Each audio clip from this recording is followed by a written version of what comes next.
ప్రియమార చూచి బహుధన్యుడయ్యు ప్రియ ప్రభు నిన్ను చూడనిమ్ము.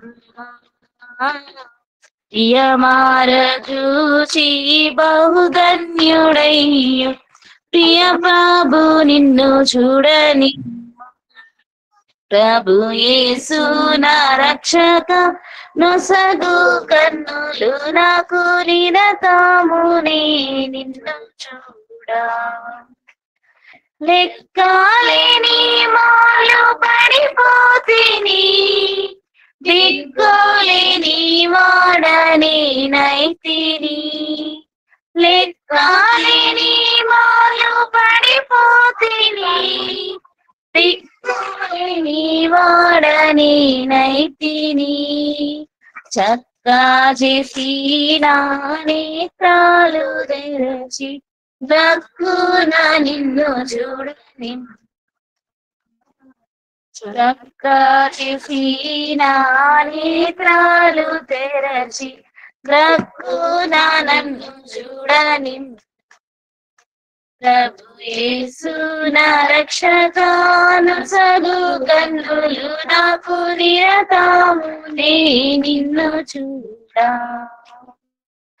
ఎరిగి ఎరిగి నే చెడిపోతిని యేసుని గాయములే పీతిని.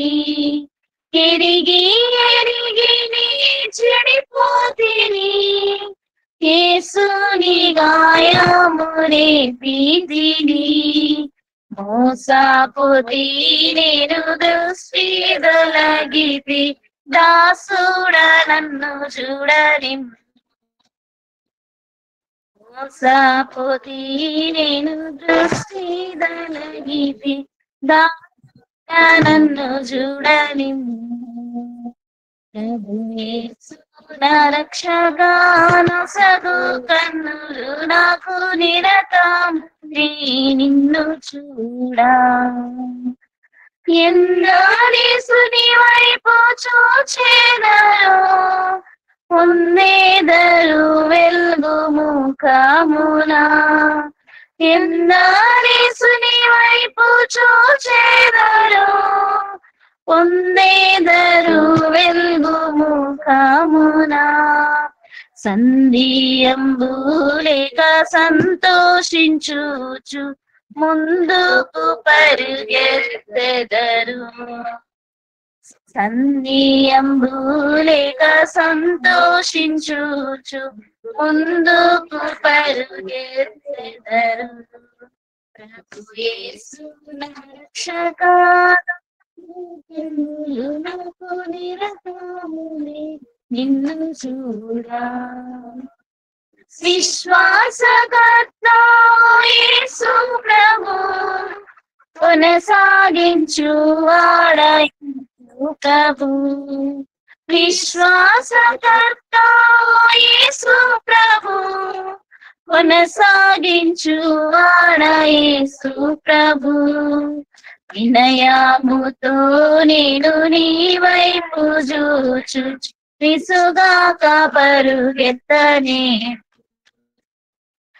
వినయముతో నేను నీ వైపు చూచు విసుగాక పరుగెత్తనేతు. ప్రభు యేసు నా రక్షక నొసగు కన్నులు నాకు నిరతమునే నిన్ను చూడా. కంటికి కనబడని వెన్నీయో చెవికి వినబడని వెన్నీయో. కంటికి కనబడని వెన్నీయో చెవికి వినబడని వెన్నీయో. హృదయ గోచరము కాని వెన్నీయో సిద్ధపరచితివ నాకై. హృదయ గోచరము కాని వెన్నీయో సిద్ధపరచితివ నాకై. ప్రభు యేసు నా రక్షక నొసగు కన్నులు నాకు నిరతమునే నిన్ను చూడా. లోకభోగాలపైన నేత్రాలు సోకగుండునట్లు కృప చూపు.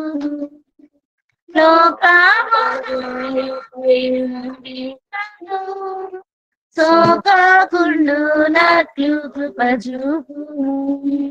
నీ మహిమ దివ్య స్వరూపమును నిన్నార నన్ను చూడని. నీ మహిమ దివ్య స్వరూపమును నిన్నార నన్ను చూడని. ప్రభు యేసు నా రక్షకాను సగు కన్నులు నాకు నిరతామునే నిన్ను చూడా. ప్రభు యేసు నా రక్షకాను సగు కన్నులు నాకు నిరతామునే నిన్ను చూడా. అల్ఫాయు నీవే ఒమేగయు నీవే. అల్ఫాయు నీవే ఒమేగయు నీవే. ప్రభు యేసు నా రక్షకాను సగు కన్నులు నాకు నిరతామునే నిన్ను చూడా. ప్రభు యేసు నా రక్షకాను సగు కన్నులు నాకు నిరతామునే నిన్ను చూడా. హల్లెలూయా. Thank you. మరి మన మధ్యన పద్మ సిస్టర్ ఉన్నారు. అక్కకి సమయాన్ని అప్పగిద్దాం. Over to Padmakka.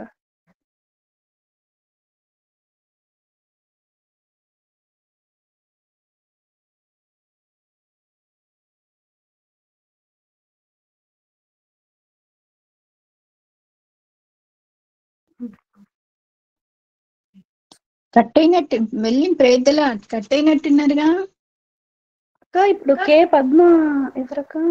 కే పద్మ మా దగ్గర ఉండే పద్మ సిస్టరు. ఓకే అక్క, కాల్ చేసి. ఆ పద్మ అక్క జాయిన్ అయ్యారు, మళ్ళా కట్ అయినట్టున్నారు. బిజీ వస్తుంది అక్క, యాడ్ అవుతున్నారు అనుకున్నా. అదే ఆ పద్మ సిస్టర్ జాయిన్ అయ్యారు అక్క, కట్ అయినట్టున్నారు. ఒక్క నిమిషం. ఎం పద్మ పద్మ ఉన్నారక్క. కే పద్మ మా ఎం పద్మ ఆ అక్క. అక్క పద్మ అక్క మీరేనా?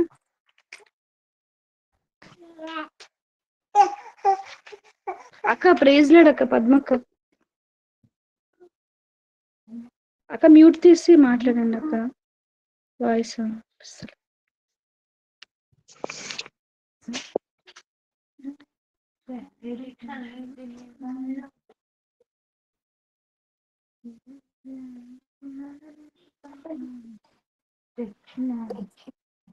అక్క ప్రైజ్ లార్డ్ అక్క. పద్మక్క ప్రైజ్ లార్డ్ రా, వినిపిస్తుందా? ఇప్పుడు క్లియర్ అక్క. ఓకే అమ్మా. కంటిన్యూ చెప్పండి. హలో అక్క వినిపిస్తుంది అక్క. స్టార్ట్ చేసుకుందామా? ఓకే అక్క. ఓకేరా. ప్రిసిలకున్నారా? అక్క ఉన్నారు. మేము స్టార్ట్ ప్రేయర్ చేసి సాంగ్ అయిపోయింది అక్క. ఈ సమయం మీకే. స్టార్టింగ్ ప్రేయర్ చేయమని అక్కని. అక్క అక్క అక్క ప్రేయలేడక్క. అక్క ప్రేయర్ చేయండి ఒక నిమిషం. ఓకే అక్క. ప్రేమ నమ్మకం కలిగిన మా ప్రియ పరలోకపు తండ్రి, జీవం కలిగిన దేవా, జీవాధిపతి, నీ ఘనమైన నామానికి వందనాలు తండ్రి. దేవా మరి సాయంకాల సమయమున జీపీహెచ్ఎస్ అని గ్రూప్ లో తండ్రి మరి పద్మక్క సాక్ష్యాన్ని పంచుకుంటూ ఉండగా దేవా మరి మీ దాసరాలి అనుభవ సాక్ష్యం ద్వారా తండ్రి మేము మరి అనేక సంగతులు తెలుసుకోవటానికి కృప చూపించండి దేవా. మరి మీ దాసరాలు మీ ఆత్మతో అభిషేకించండి. తన జీవితంలో మీరు రక్షకునిగా ఏ రీతిగా ఉంటూ వచ్చారో ఇప్పటి వరకు కూడా తన జీవితంలో మీరు ఏ రీతిగా తోడి ఉండి నడిపిస్తూ వచ్చారో ఆ అనుభవ సాక్ష్యాన్ని మాతో పంచుకుంటూ ఉండగా దేవా మీ పరిశుద్ధాత్మ నడిపింపును దయచేస్తూరండి దేవా. మంచి సమయంలో విలువైన సమయంలో దయచేయండి. ముఖ్యంగా నెట్వర్క్ ను మీ స్వాధీనంలో ఉంచుకునండి దేవా. కృప చూపించమని కనికరించమని కోరుకుంటూ సమస్త గంత మహిమ ప్రభావాలు మీకు ఆరోపిస్తూ చిన్న ప్రార్థన ఎదురేడేనే నామమున అతి వినయంగా సమర్పించేది వేడుకుంటున్నాను తండ్రి. ఆమేన్. ప్రైజ్ లాట ఒక చిన్న వాక్యం చదువుకుందాం. నిర్గమకాండం 15:11 నుండి ఒక వాక్యం చదువుకొని స్టార్ట్ చేస్తా. చదువుతున్నా నేను. యెహోవా, వేల్పులలో నీ వంటి వాడెవడు? పరిశుద్ధతను బట్టి నీవు మహనీయుడవు. స్తుతి కీర్తనలను బట్టి పూజ్యుడవు. అద్భుతములు చేయువాడవు. నీ వంటి వాడెవడు? నీ దక్షిణ హస్తమును చాపితివి, భూమి వారిని మింగివేశెను. నీవు విమోచించిన ఈ ప్రజలను నీ కృపచేత తోడుకొని పోతివి. నీ బలము చేత వారిని నీ పరిశుద్ధ ఆలయమునకు నడిపించితివి. జనములు విని దిగులు పడును. ఫిలిస్తీన్ల నివాసులకు వేదన కలుగును. ఎదోము నాయకులు కలవరపడుదురు. మోయాబు బలిష్ఠులకు వణుకు పుట్టును. కనాను నివాసులందరూ దిగులొంది కరిగిపోవుదురు. భయము అధిక భయము వారికి కలుగును. యెహోవా, నీ ప్రజలు అద్దరికి చేరు వరకు, నీవు సంపాదించిన ఈ ప్రజలు అద్దరికి చేరు వరకు నీ బాహుబలము చేత పగవారు రాతివల కదలకుందురు. నీవు నీ ప్రజలను తోడుకొని వచ్చెదవు. యెహోవా, నీ స్వాస్థ్యమైన కొండ మీద నా ప్రభువా, నీవు నివసించుటకు నిర్మించుకొనిన చోటన నీ చేతులు స్థాపించిన పరిశుద్ధాలయమందు వారిని నిలవబెట్టెదవు. యెహోవా నిరంతరము ఏలువాడు. ప్రైజ్ లాడ్రా. ప్రైజ్ లాడమ్మా మీ అందరికి. ప్రైజ్ లాడ్రా. నా పేరు పద్మ. నేను గవర్నమెంట్ నర్సుగా, నర్సింగ్ ఆఫీసర్గా రిటైర్డ్ అయ్యాను. మొన్న జూన్లోనే రిటైర్డ్ అయ్యాను. నా ఏజ్ 62 అనుకోండి, ఇప్పుడు 62. నేను క్రైస్తవ కుటుంబంలోనే జన్మించానురా. నా తల్లిదండ్రి క్రైస్తవ కుటుంబమే. అంటే ముందు హిందూస్గానే ఉండేవాళ్ళు, కానీ మా నాన్న, మా చెల్లి పుట్టిన ఒక మూడు అంటే మా చెల్లికి నాకు 5 years డిఫరెన్స్. మా చెల్లి పుట్టిన సంవత్సరమే మా నాన్న రక్షణ అనుభవంలోనికి వచ్చినాడు. మా నాన్న చాలా క్రమశిక్షణ కలిగిన దైవజనుడు. మందిరంలో పరిచర్య విషయంలో, హెబ్రోన్ సావాసము చాలా క్రమశిక్షణ కలిగి నిష్ట కలిగి ఉండేవాళ్ళు. అప్పుడు బక్సీ అంకులు ఉన్న సమయంలో ఉండే పెద్దవాళ్ళందరూ చాలా నియమానుసారమైన క్రైస్తవ భక్తి కలిగిన జీవితము. ఉదయం తప్పకుండా ఫ్యామిలీ ప్రేయర్ ఉండేది ఇంట్లో. తప్పకుండా బైబిల్ ఒక వచనము, క్యాలెండర్ వాక్యం ఒకటి కంఠస్థం చేయాలి. అది చేస్తేనే అన్నం పెట్టేవాళ్ళు. ఆ విధంగా చాలా క్రమశిక్షణగా పెంచారు. సండే స్కూలు, మళ్ళీ తప్పకుండా మందిరానికైతే ప్రతి మీటింగ్ ఆల్ నైట్ ప్రేయర్స్ ఉండేవి. అప్పట్లో చాలా నైట్ కూడా 9 అయ్యే వరకు కూడా వాక్యం ఇంత తొందరగా ముగించి టైం ప్రకారం ముగించేది ఉండేది కాదు అప్పుడు. దైవజనుని స్వేచ్ఛను బట్టి, దేవుని ఆత్మ నడిపింపుని బట్టి 9:05, 9:30, ఒక్కోసారి ఇంటికి వచ్చే 10. మళ్ళా వచ్చినాక కూడా మళ్ళీ అందరం వాక్యం చదివి ప్రార్థన చేసిన తర్వాతే అన్నం తిని పడుకోవాలి. అదంతా రాత్రి అయినా సరే. చిన్న పిల్లలమైనా మా నాన్న ఇట్లా చేయబట్టుకొని లాక్కొని వచ్చేవాడు ఇంటికి. నడవలేకపోయినా ఒకరిని ఎత్తుకునే వాళ్ళు, ఒకరిని చేయబట్టుకొని నడిపించుకొని అట్లా వచ్చేవాళ్ళు. ఎప్పుడు మా నాన్న మందిరం పని, సేవకుని ఇల్లు శుభ్రం చేయడం, సిస్టర్ కూరగాయలు తెచ్చియడము, పిల్లలకు స్నానాలు పోయడం, సేవకుడి పిల్లలకు మందిరం అంతా శుభ్రం చేయడం. పెట్రోమాక్స్ లైట్లు ఉండేవి అప్పుడు. ఆ పెట్రోమాక్స్ లైట్ శుభ్రం చేసి పెట్టడము, చాపలు వేయడము, అవన్నీ ఇన్స్ట్రుమెంట్స్ అన్ని ఇది చేసి పెట్టడము. ఇదే మందిరం. డ్యూటీ నుండి వచ్చినాక 1 గంట ప్రార్థన చేసుకున్నాకనే అప్పుడు అన్నం తినేవాడు తప్ప అప్పటి వరకు నాది 3 shifts ఉండే. నాన్నకి సింగరేణి కాలేజ్ లో జాబ్ చేసేవాడు. మందమరిలో ఉండేవాళ్ళం మేము. నేను కూడా కార్మల్ స్కూల్లో చదువుకునేదాన్ని అప్పుడు. ఇట్లా మంచి దైవభక్తి కలిగిన పరిస్థితుల్లో మేము పెరుగుతా ఉన్నప్పుడు, నేను అప్పుడు 8th క్లాస్ చదువుతున్నాను. 8th క్లాస్లోనే మా నాన్నకి జాబ్లో ఏదో ప్రాబ్లం వచ్చి, సింగరేణి, ఆయన 5th కేటగిరీ ఎలక్ట్రీషియన్ ఉండే, ఏదో ఆఫీసర్కి ఎవరో నేర్పించడం వల్ల ఆయనకి ఏదో ఒక ఆఫీసర్తో ప్రాబ్లం ఏర్పడి ఆయన జాబ్ నుండి సస్పెండ్ చేశారు ఆయనని. నేను అదే టైంలో మెచ్యూర్ అవ్వడం జరిగింది. మా అమ్మకి ఏం దిక్కు తోచలేదు అసలు. ఏంటి అసలు ఇట్లా జరిగింది ఏంటి అని. మా అమ్మ నన్ను మరొక కీడు అనుకుందో ఏమనుకుందో కానీ ఎట్లా చేసి ఫస్ట్ సంబంధం వచ్చింది, ఇచ్చేద్దాం అనేసి ఒక హిందూ కుటుంబము. అది కూడా ఎప్పటి నుండో స్కూల్లో అతను చూస్తున్నాడు, లాస్ట్ బెంచ్ మా క్లాస్లో. చాలా పెద్ద ఆయన. నేను అందరికంటే చిన్న, ఆయన అందరికంటే పెద్ద. కొందరి దృష్టి ఎట్లా ఉంటదంటే చిన్న పిల్లల మీద, అందరూ పిల్లల్లో మనం ఎట్లా కనబడతాం అంటే ఇన్నోసెంట్ కనబడతాం. మన లిమిట్స్ లోనే మనం ఉంటాం. కాబట్టి వాళ్ళని అది కూడా సైతాను అట్లా కూడా కొందరి దృష్టిలో పడజేస్తుందేమో తెలియదు నాకు. కానీ అనుకోకుండా వాళ్ళ దృష్టి నా మీద పడి అమ్మని ఎట్లా కన్విన్స్ చేశారంటే, మంచి దైవభక్తి కలిగిన కుటుంబము. ఈ ఒక్క శోధన, ఆర్థికమైన సమస్యను బట్టి కేవలం అమ్మ, మరి పేతురు ఎట్లా నీళ్ళ వైపు చూసి భయపడతాడో, పరిస్థితులకు భయపడిపోయి ఉద్యోగం లేదు, పిల్ల ఎదిగింది, ఇంకా పెళ్లి చేయాలి కాబట్టి ఫస్ట్ వచ్చిన సంబంధం మనం కాదనకూడదు. అనుకుందో ఏమో ఒక విగ్రహారాధిక సంబంధించిన కుటుంబానికి నన్నిచ్చి స్కూల్ 8th క్లాస్లోనే డిస్కంటిన్యూ చేయించి, నాకు ఇష్టం లేదు, ఆ పర్సన్ అంటే ఇష్టం లేదు. మా స్కూల్లో 7 ఆడపిల్లలము, ఎవరం కూడా ఆయన కంట్లో పడడానికి ఇష్టపడం. మేమంతా చాలా భయపడతాం, క్లాస్లోకి వచ్చిందంటేనే భయపడతాం. అట్లాంటి ఆ వ్యక్తి, అన్ని ఏ లక్షణం కూడా లేదు అననికి లేదన్నట్టు. మరి మంచి చెడు అప్పుడు తెలియదు, కానీ ఆ వ్యక్తి అంటే భయం. ఆ పర్సనాలిటీ అయినా ఆ వ్యక్తి అయినా ఒకలాంటి భయము కలుగుతుంది అందరికి. ఆ 7 ఆడపిల్లలను కూడా, అమ్మో వీడు వచ్చినాడంటే ఒక రౌడీ వస్తే ఎట్లా భయపడతారో అట్లా భయపడే వాళ్ళం. అట్లాంటి వ్యక్తికి ఇచ్చి పెళ్లి చేస్తుందని నేను అసలు అనుకోలేదు. ఎవరికి ఇచ్చి చేస్తుంది అనేది పెళ్లి చూపులు కూడా ఏర్పాటు చేయలేదు కనీసం. సండే రోజు చర్చికి వెళ్ళి వస్తుంటే ఒక చోట నిలబడి పేరు పెట్టి పిలిచాడు ఆయన. పద్మాని పిలిస్తే నేను సీరియస్ గా చూసి చెప్పు తీసుకొని కొడతాను, ఇట్లా వెనుక తిరిగా, చాలా సీరియస్ గా ఉండేదాన్ని. అనే వరకు అక్క బావ అన్నది. బావ ఎవరు అనండి, మా చెల్లి అంటే బావ ఎవరు అనంటే అదే నిన్న వాళ్ళ అమ్మ వాళ్ళు వచ్చి నీకు పూల పనులు పెట్టి వెళ్ళినారు కదా అని అన్నారు. ఇంటికి వచ్చి కిరోసిన్ పోసేసుకున్నా చనిపోతానని. బాత్రూంలోకి వెళ్ళి కిరోసిన్ పోసుకుంటే, అప్పుడు మాకు బాత్రూమ్ కి టాప్ ఉండేది కాదు. మా అన్న అమ్మ అక్క వచ్చింది సీసా తీసుకొని పోయింది బాత్రూంలో, కానీ మా చెల్లె చెప్పగానే ఆ పై నుండి దూకి వచ్చి ఇంకా జుట్టు పట్టుకొని, పెద్ద జుట్టు పట్టుకొని బయటికి తీసుకొచ్చి బాగా కొట్టి, ఇంకా ఏం చేద్దాం అనుకుంటున్నాం మమ్మల్ని, ఇంకెవరినైనా ప్రేమించినవా ఏంటి? అప్పుడు ఎంత, నా ఏజ్ 14 years మాత్రమే, 13-14 years. ఒక్క మాటకే అవమానం అనిపించింది. ఎవరినన్నా ప్రేమించినవా, ఇంత బూతు మాట అంటారా నన్ను, ఇంత తప్పు మాట అంటారా నన్ను, ఇంత చెడ్డ మాటనా? ఓహో, అంటే ఈయన పెళ్లి చేసుకోకపోతే ఈ మాట అంటారా?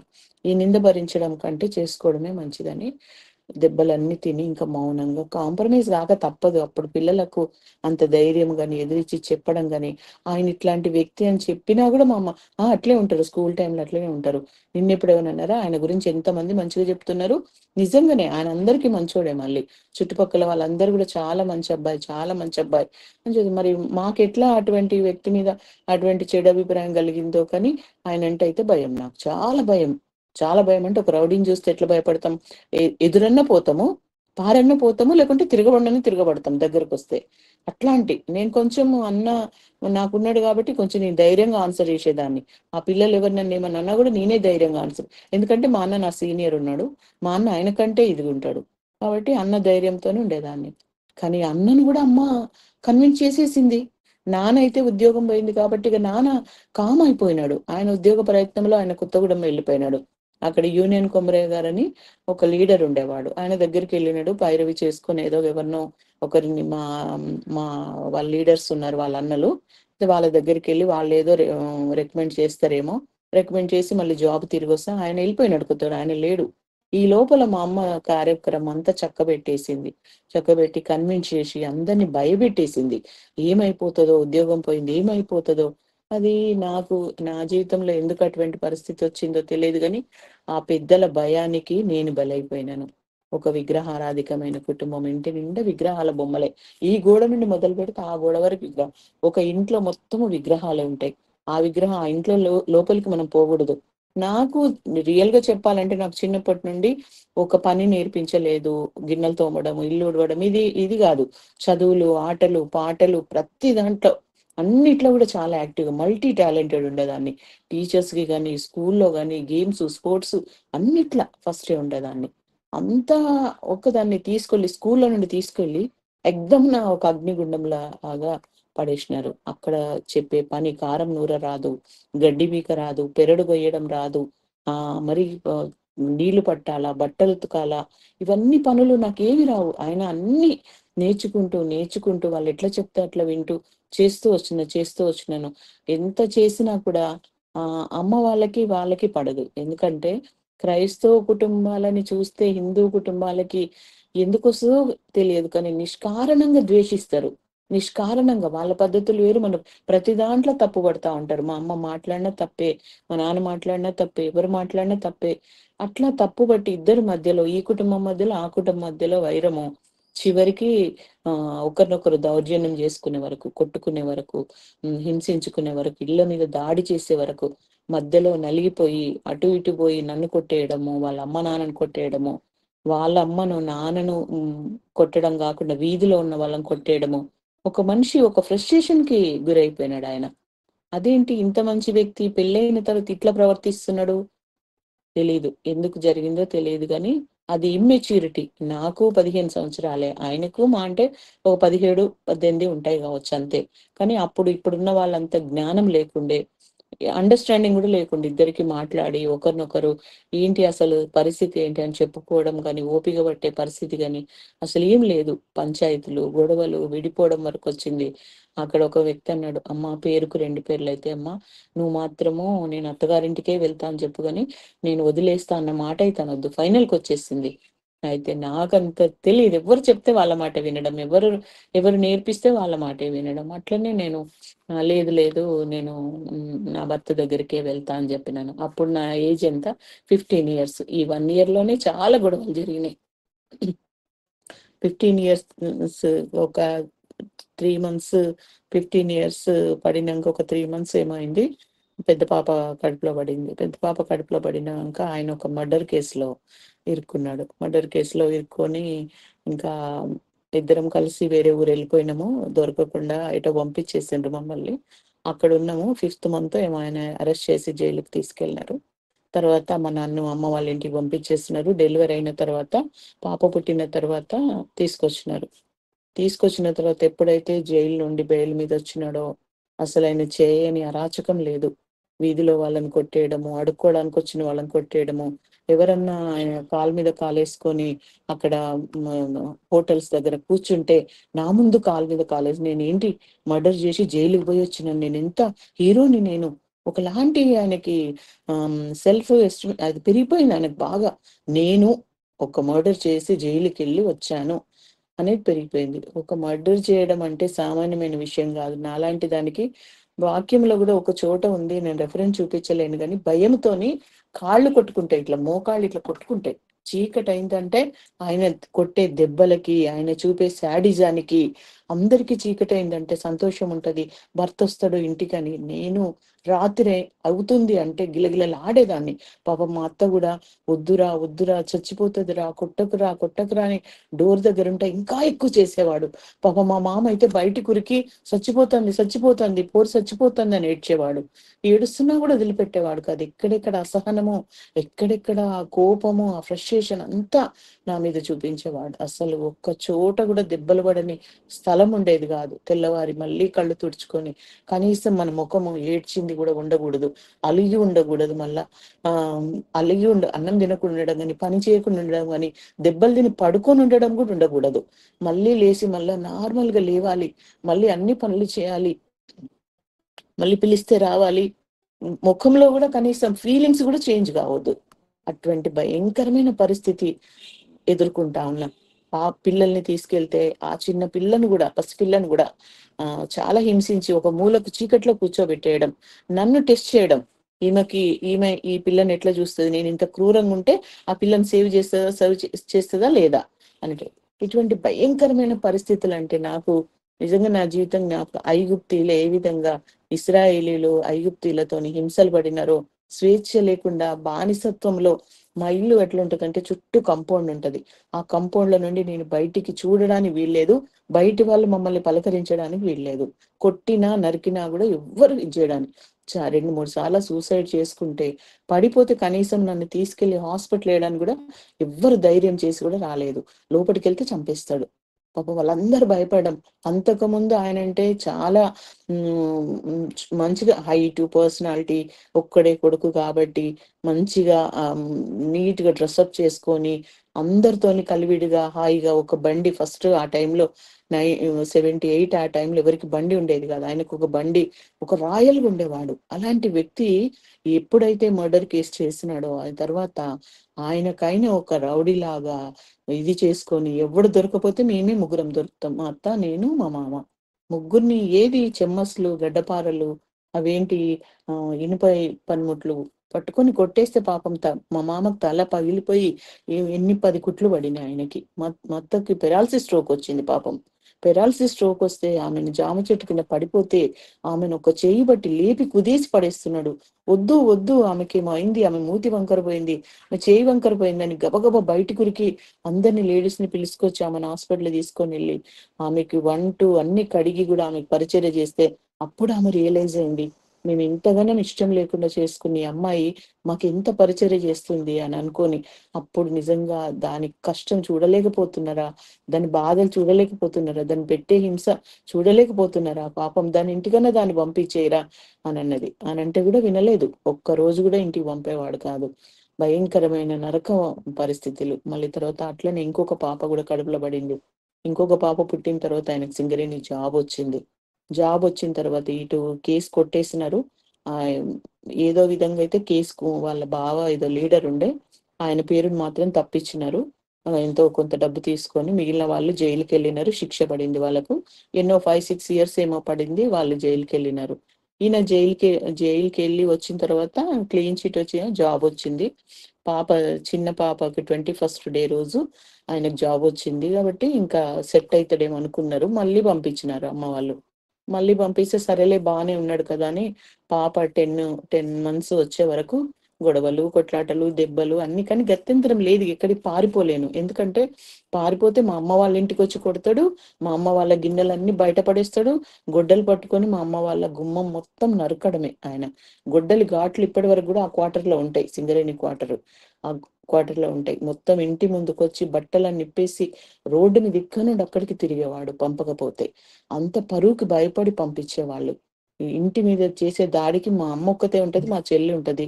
మా అన్నని ఎప్పుడో మా అమ్మ ఈ గొడవలకు ఇద్దరం కలిసి చనిపోతారు, ఇద్దరు బామర్దులు కొట్టుకొని చనిపోతారు, మా అమ్మ ఇల్లందు పంపించేసింది మా అన్నని. తర్వాత మా మా అమ్మ వాళ్ళే, మా నానేమో కొత్తగూడెంలోనే ఉన్నాడు, ఇంకా జాబ్ రాలేదు.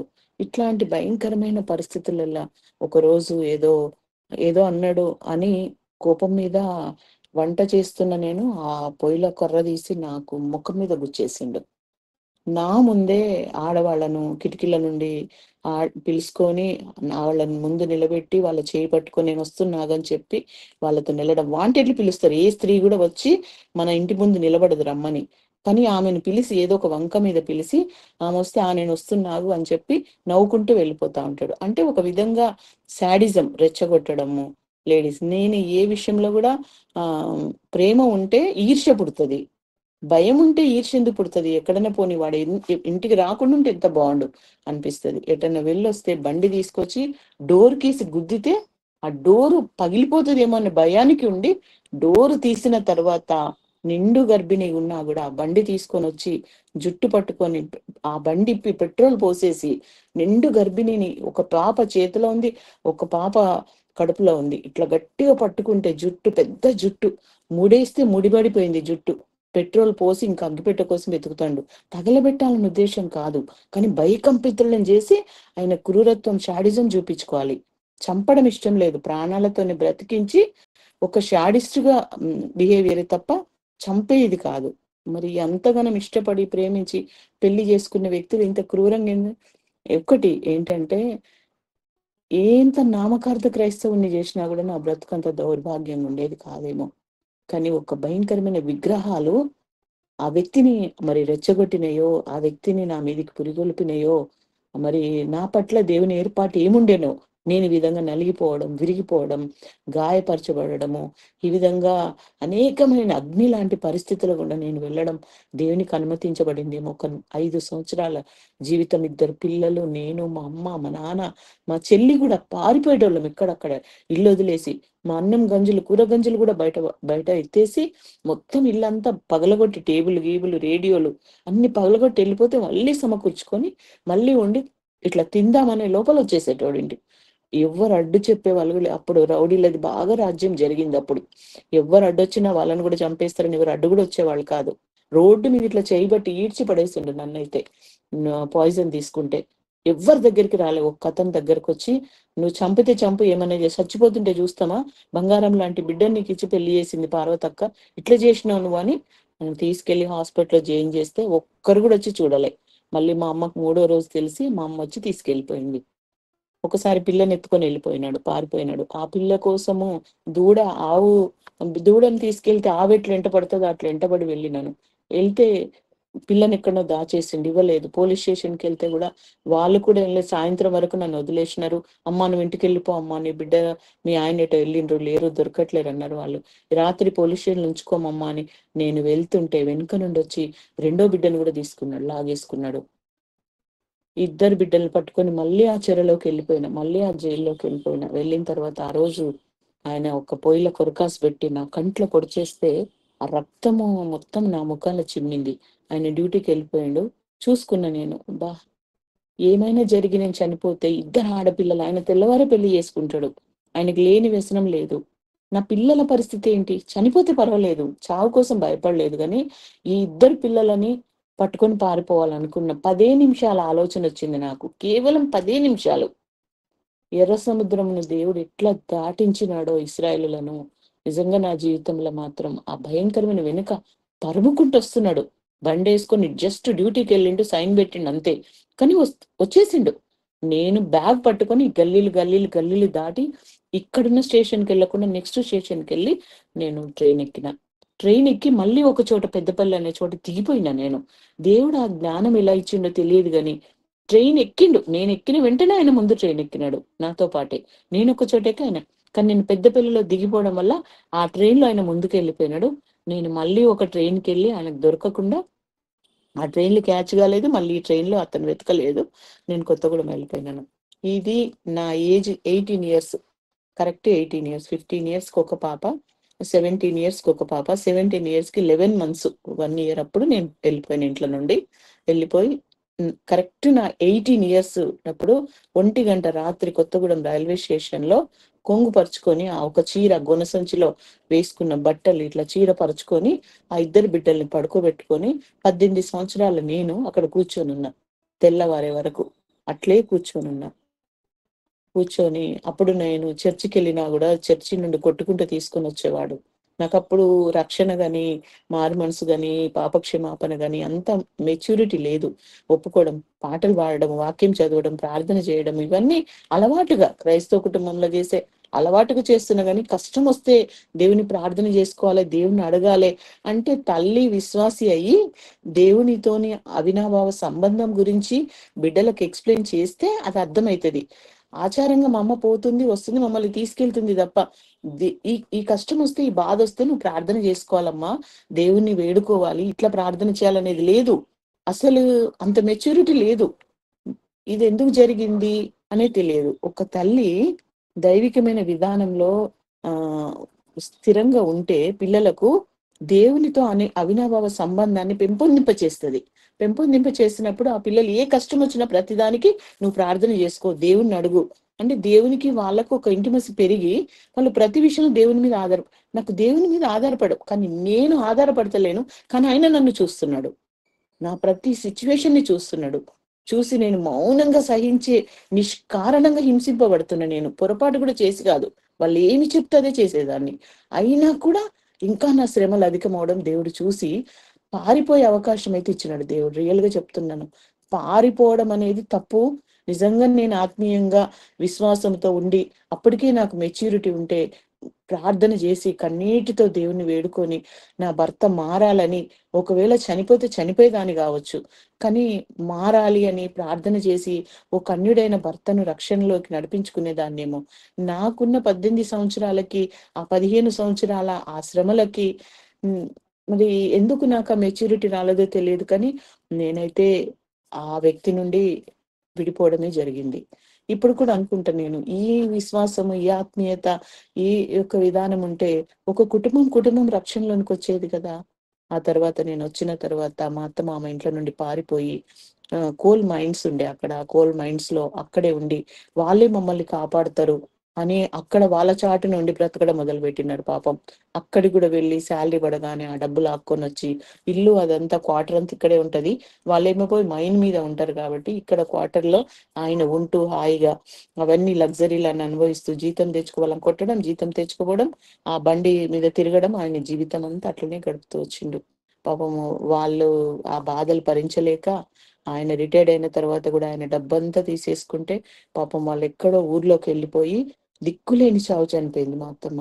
తినడానికి తిండి లేని పరిస్థితిలా ఒక ఎంపల చెట్లలో ఆమెను ఒక చీర కట్టి ఆ చీర కింద పడుకోబెట్టి మా మామగారు ఆమెను పోషించింది. నేను కొత్తగూడెం వెళ్ళిపోయిన తర్వాత మా అన్నలు, మా పెద్దనాన్న, మా పెద్దమ్మ అందరు ఉంటే వాళ్ళందరూ అన్నారు, నువ్వు ఇంకెక్కడికి వెళ్ళొద్దు, ఇంత చిన్న వయసులో నీ జీవితం ఇట్లా చేసింది మీ అమ్మ. మాకు కూడా తెలియదు, అంత తొందరగా పెళ్లి చేస్తాను, 8th క్లాస్లో పెళ్లి చేస్తాను మేము అనుకోలేదు. కానీ ఆయనకు తెలియకుండా నేను 10th ఎగ్జామ్ రాసిన ఒక రోజు, మా చెల్లి బుక్స్ చదివి నేను 10th ఎగ్జామ్, నేను వెళ్ళిపోయిన సంవత్సరమే 10th రిజల్ట్స్ వచ్చింది. నేను పాస్ అయిన 10th లో. నేను 8th క్లాస్ డిస్కంటిన్యూ చేసిన దాన్ని అనామాతగా ఏదో ఒక 10th ఎగ్జామ్ రాసినాను. ఈ గొడవలో నేను రిజల్ట్ కూడా మర్చిపోయినాను. కానీ నేను కొత్తగూడెం వెళ్ళిన తర్వాత అదే నెలలో, నేను వెళ్ళిన నెలలో నా 10th పాస్ అయిన రిజల్ట్స్ వచ్చింది. నిజంగా దేవుడు ఎంత గొప్ప దేవుడు అంటే, అనర్హురాల్ని, అపాత్రురాల్ని, కనీసం నేను దేవుణ్ణి ఏమి అడగలేదు కూడా. నేను దేవుణ్ణి అడగలేదు, ఏ విషయంలో కూడా ఆయనను మొరపెట్టలేదు. ఇంకా నేను నిజంగా హృదయపూర్వకంగా మొరపెడితే వింటాడని చెప్పినాను. కానీ నేను మొరపెట్టక ముందే నాకు ఒక్కొక్క బిల్డప్, ఫస్ట్ నన్ను అక్కడ నుండి విడిపించినాడు, తీసుకొచ్చినాడు, నాకు ఒక అర్హతనిచ్చినాడు, అర్హత లేని నాకు అర్హతనిచ్చినాడు. తర్వాత తల్లిదండ్రులు ఇలా చేసినారు కదా అనే ఒక ద్వేషము, తల్లిదండ్రులకు తిరుగుబాటు చేసే స్వభావాన్ని నాలో పెరిగింది. ఇట్లా చేశారు నా జీవితాన్ని, నిష్కారణంగా ఒక దుర్మార్గుడి చేతిలో నన్ను ఇచ్చి, నా ప్రమేయం లేకుండా. వాళ్ళు ఏం చేస్తారు, పరిస్థితులకు భయపడి చేస్తున్నారు. కానీ నేనేమనుకున్నాను, మా అమ్మ నాన్న చేస్తున్నారు. అప్పుడు అంత అవగాహన లేదు, మా అమ్మ నాన్నే చేసిండ్రు ఈ పని. వాళ్ళు నిస్సహాయత చేసిన క్రోధం పెంచుకున్నప్పటి నుండి ఇండివిజువాలిటీ ఎక్కువైపోయింది నాలో. ఇప్పుడు నా సొంత జ్ఞానం, నా సొంత బలము, నా సొంత శక్తి, ఇది ఆధారం చేసుకొని నేను నాకు ఇష్టమైన జీవితాన్ని జీవిస్తున్నా. నేను ఫస్ట్ ఒక షాప్ లో ఉద్యోగం చేయడానికని వెళ్ళినాను, ఇంకొక చోట స్కూల్లో చదువు చెప్పడానికని వెళ్ళినాను. అట్లా నా సొంత జీవనాధారం, నా పిల్లల్ని పోషించుకోవడానికి నేను చేయని పనులంటూ లేవు.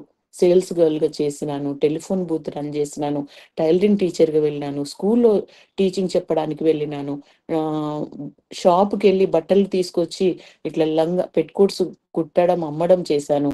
ఒక షాప్ లో సేల్స్ గర్ల్ గా చేరి, ఆ షాప్ లోనే పార్ట్నర్ గా చేరి, ఆ షాప్ నే రన్ చేస్తూ పోయినాను. కానీ నేనేం చేస్తున్నానంటే, నా బలంతోని, నా జ్ఞానంతోని, నా తెలివితోని నేను వీళ్ళకేంటో నేనంటే ప్రూవ్ చేస్తా. నేను చదువుకుంటే నేను మంచిగా ఐఏఎస్ ఆఫీసర్ అయి నేను బాగా చదువుకుంటా అని నాకు ఒక ఉండేది ఆలోచన. నేను ఉద్యోగం చేసి, నాకంటూ ఒక చిన్న ఇల్లు కట్టుకొని ఉద్యోగం చేసి, ఆ ఇంట్లో మొత్తం బుక్స్ పెట్టుకొని నేను ఒక చిన్న ఉద్యోగం చేసుకొని అట్లా బ్రతకాలని ఒక డ్రీమ్ ఉండేది నాకు. నా కళలన్నీ కళ్ళలు చేసి పెళ్లి చేసినారు, నేను ఒకరి చేతిలో బందీ అయిపోయినాను. కానీ ఇప్పుడు నేను ప్రూవ్ చేసుకోవాలి, నాకంటూ ఒక జీవనాధారం, నా పిల్లలు పెట్టుకొని నేను బ్రతకాలి, నాకంటూ ఇండివిజువల్ గా. అప్పుడు ఇల్లు లేదు, వాకిల్ లేదు, పెద్దమ్మ వాళ్ళ ఇంట్లో ఉంటున్నాను, వాళ్ళ పెత్తనం, వాళ్ళ అధికారం కింద ఉంటున్నాను. కానీ నాకు మాత్రం ఇండివిజువాలిటీ ఎక్కువ.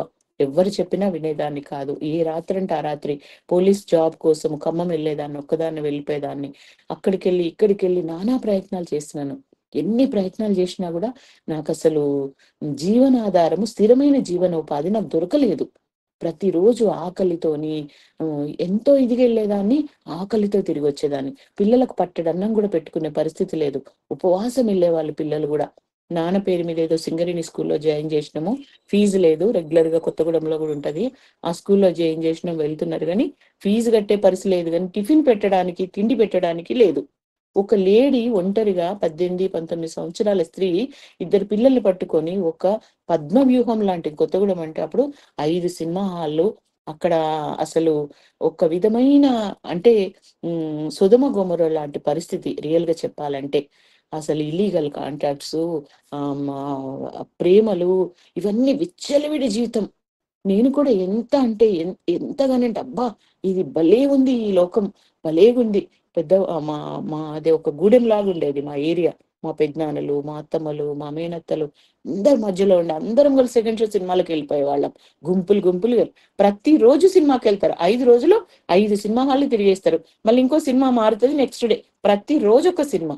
అట్లా సినిమాలు, అసలు జోకులు, ఇష్టం. ఇక్కడ ఎంత భక్తి నిష్ఠతో పెరిగిననో అక్కడంతా ఇష్టానుసారమైన జీవితం అయిపోయింది. భయం లేకుండా ఏమన్నా తల్లిదండ్రుల మీదకి నిందలు వేసేయడం, మీరే నా జీవితం, ఇప్పుడు ఏం చేయాలి, మరి ఏం చేయగలను నేను, అట్లా తిరగబడడం, భయం లేని పరిస్థితి అయిపోయింది. కానీ అమ్మ వాళ్ళు మంచిర్యాలలో ఉండేవాళ్ళు, నా కోసం ప్రార్థన చేస్తున్నారు. అమ్మ నాన్న తిరిగి స్థిరపడ్డారు వాళ్ళు. మేము పొరపాటు చేసినాం, నా జీవితం ద్వారా మా అమ్మ నాన్న ఆత్మీయంగా స్థిరపడ్డారు. మా చెల్లి కూడా చాలా దైవికంగా స్థిరపడి నా కోసం కన్నీటితో ప్రార్థన చేస్తారు. కొన్నిసార్లు పరిస్థితి బాగాలేక పిల్లల్ని కూడా అమ్మ దగ్గర పంపిస్తే అక్కడికి వెళ్ళిన తర్వాత పిల్లలు, చిన్న పిల్లలు నా కోసము, అంటే అప్పుడప్పుడు మందిరానికి వెళ్ళేదాన్ని, వెళ్ళినప్పుడు నా బిడ్డలు నా కోసము కన్నీటితో ప్రార్థన చేయడం నేను విన్నాను. చిన్న పిల్లలు వాళ్ళు, ఎంత 3 సంవత్సరాలు 5 సంవత్సరాల పిల్లలు. మా మమ్మీని రక్షించు దేవా, మా మమ్మీని కాపాడు దేవా, మా మమ్మీ గట్టిగా గొడవ చేస్తుంది మా తాతయ్య మీద, మా అమ్మమ్మ మీద. మా ఇంట్లో నేను వచ్చిందంటే గొడవే. నా ఫ్రస్ట్రేషన్ అంతా మా అమ్మ మీద, మా నాన్న మీద, మా చెల్లెల మీద, మా పిల్లల మీద తీర్చేసేదాన్ని. ఒకలాగా మెంటల్ అయిపోతానేమో అన్నంత ఫ్రస్ట్రేషన్, ఎందుకంటే అస్తవ్యస్తం అయిపోయింది జీవితం. అటువంటి పరిస్థితిలో ఆ రోజు న్యూ ఇయర్ రోజు, ఆ రోజు క్రిస్మస్ కి న్యూ ఇయర్ కి ఇక్కడ ఉండేదాన్ని అమ్మ నాన్నతో, లేకపోతే కొత్తగూడెంకి వెళ్ళిపోయేదాన్ని. చాలా వరకు కొత్తగూడెంలోనే ఉండడానికి. నేను వెళ్ళింది అక్కడికి నా 5 years తర్వాత, అంటే 83లో నేను కొత్తగూడెం వెళ్ళాను. 83 నుండి 93 వరకు కొత్తగూడెంలో 10 సంవత్సరాలు ఉన్నాను. ఆ 10 సంవత్సరాలు కూడా నా ఇష్టమైన జీవితాన్ని జీవించడం తప్ప తల్లిమని. ఈ ఈ 5 సంవత్సరాల తర్వాత దేవుడు నన్ను పట్టుకున్నాడు. 5 years 10 years నేను కొత్తగూడెంలో ఉన్నాను, ఇండివిజువల్ గా ఉండడానికి ప్రయత్నించిన. కానీ 5 సంవత్సరాలలో 88లో దేవుడు నన్ను పట్టుకున్నాడు. ఆ సంవత్సరము న్యూ ఇయర్ వాగ్దానం ఏంటంటే, మామూలుగా అందరితో పాటు నేను కూడా వాగ్దానం తీసుకున్నాను. నిర్గమకాండం 14:13, యెహోవా మీకు నేడు కలుగజేయు రక్షణను మీరు ఊరక నిల్చుండి చూడుడి. నాకేం అర్థం కాలే అప్పుడు, వాక్యం గాని ఇది కానీ నాకేం అర్థం కాలే. ఎందుకు అర్థం కాలేదు అని అంటే, నేను బాగా ఒకలాగా నా నా నా నా సెల్ఫ్ గా నేను ఒక్కటి మాత్రం అర్థం, రక్షణ ఊరక నిల్చుండి చూడుడి, మీరు దేవుడిచ్చే గొప్ప రక్షణ నాకు ఇస్తాడు, నేను మౌనంగా ఉండాలి అంతే, నేను ఏం చెయ్యొద్దు, కానీ ఈ సంవత్సరం అయితే రక్షణ ఇస్తాడు. మా చెల్లి ముసుముసుగా నవ్వింది. ఈ సంవత్సరం అయిపోయిందిలే, నీ దుడుకుతనము, నీ కోపము, నీ ఉట్లాంటివే అయిపోయింది, నువ్వు దేవుడి చేతిలో బందీ అయిపోయినావులే అన్నట్టుగా కొంచెం అర్థమైనట్టు. ఎందుకు నవ్వుతున్నావు అని అంటే, ఏం లేదులే, ఈ సంవత్సరం దేవుడు నిన్ను పట్టుకుంటాడు అని అన్నాను. అవునా, పట్టుకుంటాడా అని అన్నా. సరే చూద్దాంలే అనుకున్నాను. ఎట్లా జరుగుతుంది అని అనుకున్నాను, కానీ మళ్ళీ మామూలుగా రొటీన్ గా ఉంది నా లైఫ్. ఒక్కసారి ఇప్పుడు 88లో తేజాబ్ సినిమా వచ్చింది, యూత్ మీటింగ్ అనేసి హెబ్రోన్కి వెళ్ళి, మా అమ్మ అసలు ఒప్పుకోలేదు, అనవసరంగా ఆమెను తీసుకెళ్తుంటే, కొత్తగూడెంలో ఎక్కడ తేజాబ్ సినిమా దొరకలేదు నాకు, కాబట్టి అక్కడికి వెళ్తే అక్కడైతే తేజాబ్ సినిమా దొరుకుతుంది అనేసి అక్కడికి వెళ్ళిన. అక్కడికి వెళ్ళిన తర్వాత జస్ట్ హెబ్రోన్ లో ఇలా అడుగు పెట్టినాను అంతే.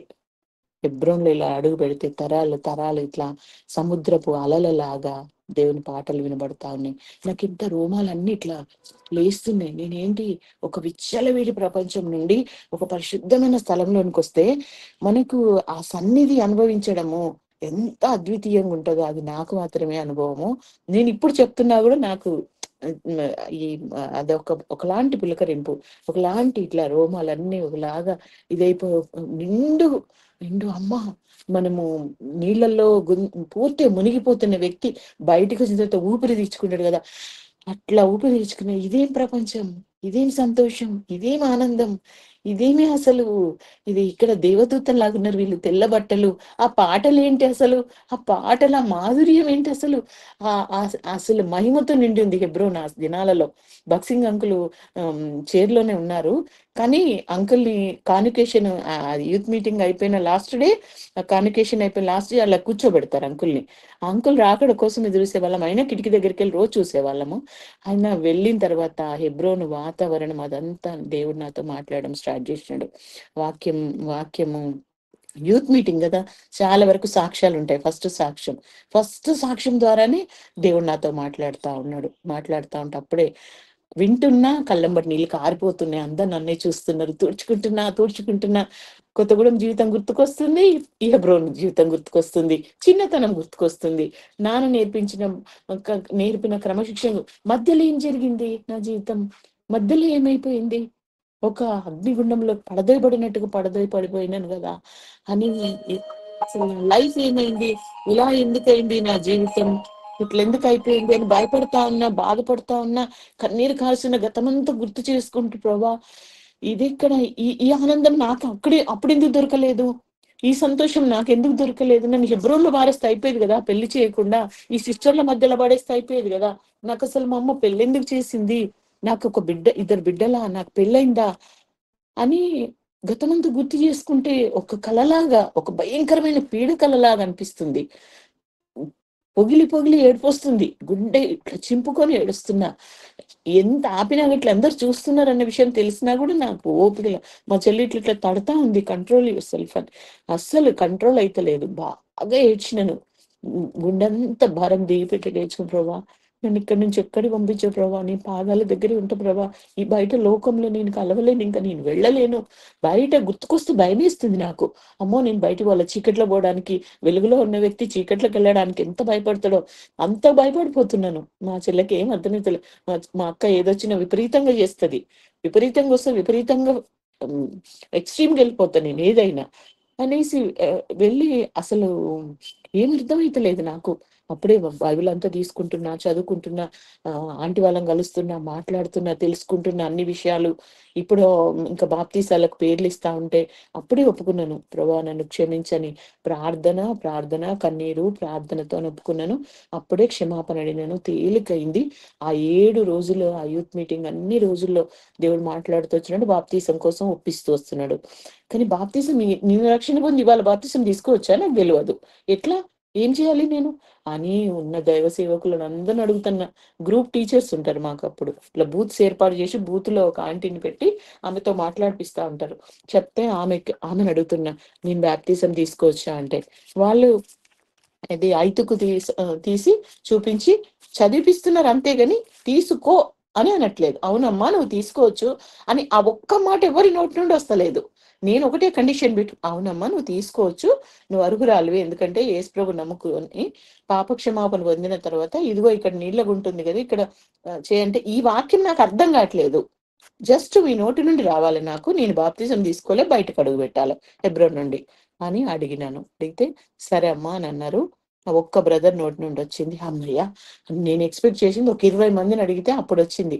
ఇప్పుడు కూడా మా చెల్లె వాళ్ళ పిల్లలతో చెప్తుంటే, ఒరే పెద్ద మమ్మీ బాప్తిజం తీసుకోవడానికి హెబ్రోన్ అంతా ఒకటి చేసిందిరా, దైవ సేవకులందరినీ విసికించింది. ఆమె బైబిల్ పట్టుకొని కనబడ్డ సేవకుడి దగ్గరికి, కనబడ్డ సేవకురాల దగ్గరికి వెళ్ళి నేను తీసుకోవచ్చా అని అడిగేది. అంటే నేను ఎక్స్పెక్ట్ చేసిన ఆన్సర్ వాళ్ళ నోటి నుండి రావాలి.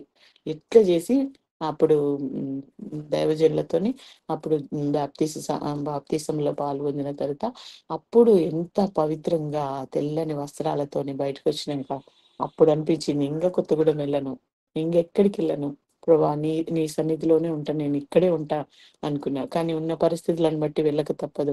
వెళ్ళినాము. వెళ్ళిన తర్వాత మా అమ్మకి చెప్తే మా అమ్మ చాలా సంతోషపడింది. మా పిల్లలు సంతోషం, మా మమ్మీ రక్షణ బాప్తీసము అన్ని ఒకటేసారి అయిపోయినాయి, మా మమ్మీ మారిపోయింది అనేసి చెప్తాను. సంతోషం మా ఇంట్లో మా అమ్మ మా నాన్న చాలా సంతోషపడినారు. వెళ్ళిన తర్వాత ఇంకప్పుడు బైబిల్ మొదలు పెట్టినాను. చదువుతూనే ఉన్నా. అప్పటి వరకు బాగా బుక్స్ నవల్స్ చదివేదాన్ని నేను చాలా స్పీడ్ గా ఒక్కొక్క బుక్ ఒక 3-4 బుక్స్ బాలింతగా ఉన్నప్పుడు కూడా చదివేసేదాన్ని. అట్లా అంత చదివి స్పీడు బైబిల్ జస్ట్ స్టోరీ లాగా చదువుతున్నా, అసలు ఏంటి అనేది. అప్పటిదాకా చిన్నతనము, అజ్ఞానము, కొంత అవగాహన లేక ఏదో తల్లిదండ్రి కంఠస్థం పట్టిస్తే పట్టడమే తప్ప సరి అయిన అవగాహన అనేది లేక నాకేం అర్థం కాలేదు. వాట్ ఈజ్ వాట్ అసలు అని ఆది కాండం నుండి మొదలు పెడితే ఒక్కరోజు నెహెమ్యా గ్రంథం వరకు చదివేసిన. ఒక్కరోజు కూర్చొని జస్ట్ ఇట్లా చదువుతున్నా, తిండి లేదు ఏమి లేదు. నన్ను చూసేటోళ్ళు పిచ్చిది అనుకుంటారు. అట్లా టైంకి ఇట్లేసి ఆడబెట్టు, వద్దులే ఆగు, ముందు నువ్వు ఆగు అని కూర్చున్నాను. అట్లా చదువుతూనే ఉన్నా. కొంత అర్థమైతుంది, కొంత అర్థమైతలేదు. కానీ టూకీగా చదువుకుంటూ వెళ్ళిపోతున్నా అంతే. కీర్తనలు అవన్నీ అంటే మనకు తెలుసు కాబట్టి సామెతలు, కానీ స్టోరీ చదువుతున్నా నేను. స్టోరీ అసలు ఏంటి అనేది చదువుతున్నా. అప్పుడు కొంత అర్థమైంది, కొంత అవగాహన అయింది. ఇంకా తర్వాత అక్కడి నుండి మధ్యలో కొంతవరకు చదివి ఇంకా ఇక్కడ కీర్తనల వరకు చదివి ఆపి మళ్ళీ తర్వాత ఈ మధ్యలో ఆపి మళ్ళీ నెహెమ్యా గ్రంథం ఇట్లా ఒక హిస్టరీ మాత్రం చదివి తెలుసుకోవడం జరిగింది. అప్పుడు అనిపించింది, నిజమే కదా, ఇంత జీవం గల దేవుణ్ణి విడిచి ఈ లోకంలో ఇట్లా బ్రతకడం ఎంత కష్టం కదా. నిజంగా నేను క్రైస్తవ కుటుంబంలో పుట్టి ఆ హిందూ సమాజంలోకి వెళ్ళి ఒకవేళ నేను అక్కడే చనిపోతే ఈ రక్షణ ఉండేది కాదు. ఈ భయంకరమైన అగ్నిగుండము నుండి తప్పించబడేదాన్ని కాదు. వాళ్ళతో పాటు నేను నశించాను. దేవుని ఏర్పాటు ఏమై ఉంటది? అక్కడి నుండి ఆ మహాశ్రమల నుండి తీసుకుని వచ్చి అస్తవ్యస్తమైపోయిన జీవితం, తిరిగి ఇట్లా చిరిగిపోయినటువంటి జీవితం, కుట్టడానికి కూడా ఆస్కారం లేదు. అట్లాంటి దేహం, అటువంటి జీవితం, తిరిగి అసలు ఫ్యూచర్ అనేది ఇంకా లేదు. ఇద్దరు పిల్లల తల్లిని, భవిష్యత్ అనేది కానీ ఏమనేది ఇంకా లేదు. అసలు లైఫ్ లో సంతోషం అనేది లేదు. ఎవరి గురించి ఆలోచించలేము, ఏమి ఊహించలేము, ఏమి బ్రతకలేము, ఏం చేయాలో అర్థం కాని పరిస్థితి. అప్పటికి నాలో ఉన్న బలహీనతలు నేను జయించడానికి దేవుడు నా పట్ల కనికరం చూపుతూ వచ్చినాడు. నేను చాలా కోపిష్యని. నా కోపం విడిపించడానికి, ఒక్కొక్క బలహీనత విడిపించబడడానికి దేవుడు ఒక్కొక్క సాధనాల్ని వాడుకుంటూ వచ్చినాడు. ఒక్కొక్క సాధనాలు వాడుకుంటూ కోపం నుండి విడిపించినాడు. సినిమాల నుండి ఎలా విడిపించినంటే దేవుడు, ఒకసారి సినిమా హాల్కి వెళ్లే ముందు వెళ్తున్నాను, ఇంకా బాప్తిజం తీసుకున్నాను కానీ సినిమా కూడా వెళ్తున్నా, ఇంకా మానలేదా అలవాట్లు. జస్ట్ బాప్తిజం తీసుకున్నాను, వెళ్తున్నా. వెళ్లే ముందు, ఇంకా వెళ్తున్నాను అనుకునే ముందు ఒక్కటే ఆలోచన వచ్చింది. అప్పుడు ఏదో బాంబు వెళ్ళింది, బాంబేలో బాంబు వెళ్ళి సినిమా హాల్ ఏదో ఇది అక్కడ అది గుర్తుకొచ్చింది నాకు. ఒకవేళ నేను సినిమా హాల్లో సినిమా చూస్తున్న సమయంలో బాంబు పేలి చనిపోయినాను అనుకో, నేను ఎక్కడికి వెళ్తా? నరకానికి వెళ్తా. అమ్మో, నేను ఇంకా సినిమాలు చూడను.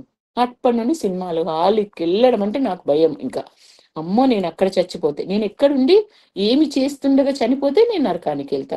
కాబట్టి ఈ పాపం చేయకూడదు, ఈ తప్పు చేయకూడదు. దేవుడు నన్ను చూస్తున్నాడు, నాతో మాట్లాడుతున్నాడు. దేవుడు నన్ను చూస్తున్నాడు అన్న విషయం ఎట్లా తెలిసిందంటే, ఇలా పడుకున్నాను, ఇంకా నాకు మూఢనమ్మకాలు కొన్ని ఉండే అన్నట్టు. చంద్రుడిని చూసిన తర్వాత ఇట్లా ఎవరి ముఖం చూడాలి, బిడ్డల ముఖం చూడాలి, బంగారం చూసుకోవాలి, మెడల తాళి చూసుకోవాలి, ఇలాంటి ఉండేది. డబ్బులు చూసుకోవాలి, ఇలాంటివి. అంటే మనం రక్షింపబడిన వెంటనే మనం మొత్తం ట్రాన్స్ఫర్మేషన్ అయిపోము. మనలో పాత ప్రాచీన స్వభావాలు, అలవాట్లు అవన్నీ మారడం చాలా కష్టమైంది. అదే విధంగా మారితే నేను వెంటనే ఒక రోజు బయట మంచం వేసుకొని పడుకొని చూస్తా ఉన్నాను. బైబిల్ ఇట్లా ఓపెన్ చేసి చూస్తే శకునములు, మంత్రతంత్రములు చూడకూడదు. ఇట్లా కళ్ళు తెరిచి చందమామను చూసి నేను బైబిల్ ఓపెన్ చేసి చూస్తే నాకు ఫస్ట్ కనబడిన వాక్యం. వెంటనే భయంతో లేసుకొచ్చిన మంచాలండి. ప్రిస్కిల్లా, దేవుడు చూడు ఎట్లా మాట్లాడుతున్నాడో నాతోని. దేవుడు నాతో మాట్లాడడం స్టార్ట్ చేశాడు తెలుసా అని. ఏం మాట్లాడిండు అన్నదాను. ఇగో చూడు, నేను నెలవంకను చూసి వాక్యం చూస్తే దేవుడు శకునములు ఇవన్నీ చూడు, ఇది శకునమే కదా. అవును, ఇలాంటివి చూడకూడదు, మరి మూఢనమ్మకాలు ఇవన్నీ వదిలేయాలి, నువ్వు అలాంటివన్నీ వదిలేసే ఇంకా అన్నది. అవునా అని అప్పటి నుండి అంటే కొన్ని కొన్ని బలహీనతలు ప్రతీది వాక్యం ద్వారానే మాట్లాడుతూ దేవుడు సరి చేస్తూ వచ్చినాడు.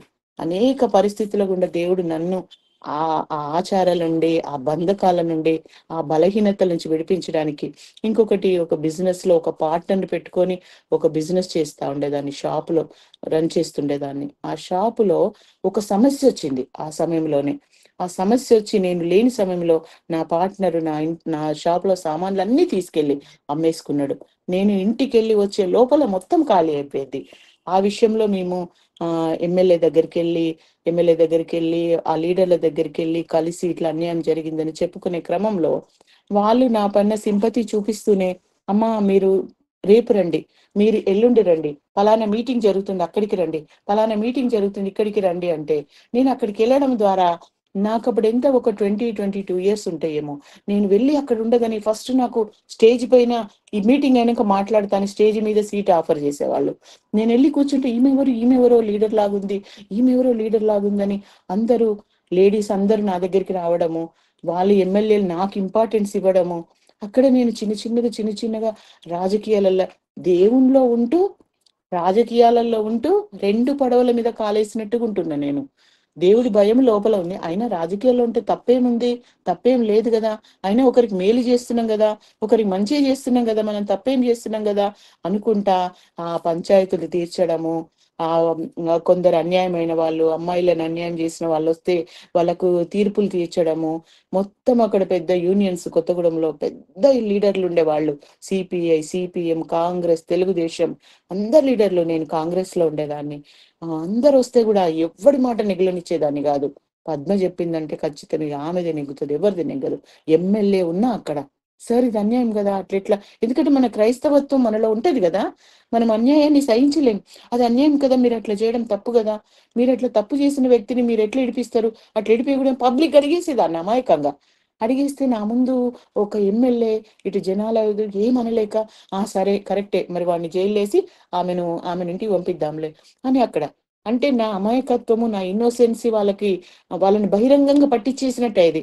అబ్బా దీంతో పెద్ద తలనొప్పే ఉందిరా మనకు అన్నట్టుగా అనుకునేవాళ్ళు. కానీ దాంట్లో కూడా వాళ్ళకి కనిపించేది ఇది కొంచెం ప్రిన్సిపుల్డ్గా ఉంటది, ఏ మాత్రం కూడా తప్పు చేయదు, ఖచ్చితంగా మాట్లాడుతుంది, నిజాయితీగా మాట్లాడితే కుండబద్దలు కొట్టినట్టు మాట్లాడితేనే వాళ్ళకి అవగాహన. అంచెలంచెలుగా డబ్బుల మీద కానీ, ఎవరైనా డొనేషన్స్ తెస్తే గానీ, ఏవైనా సీక్రెట్ ఇష్యూస్ కానీ నాకు ఇచ్చేవాళ్ళు. రోషే గారు కాంగ్రెస్ కమిటీ మీటింగ్ పెట్టినప్పుడు ఆ కమిటీ వేయడానికి నన్ను పంపించినారు ఆయన దగ్గరికి మాట్లాడడానికి. ఏమ్మా నేను ఎవరు పంపించినారు అంటే, లేదండి నేనే వచ్చాను, ఇక్కడున్న ఎవరెవరు మంచి వ్యక్తులు రాజకీయంగాని నేను చెప్దామని వచ్చాను, ఇక్కడ కమిటీ వాళ్ళు పంపించారని. అట్లా మెయిన్ రోల్కి వెళ్ళిపోతున్నా.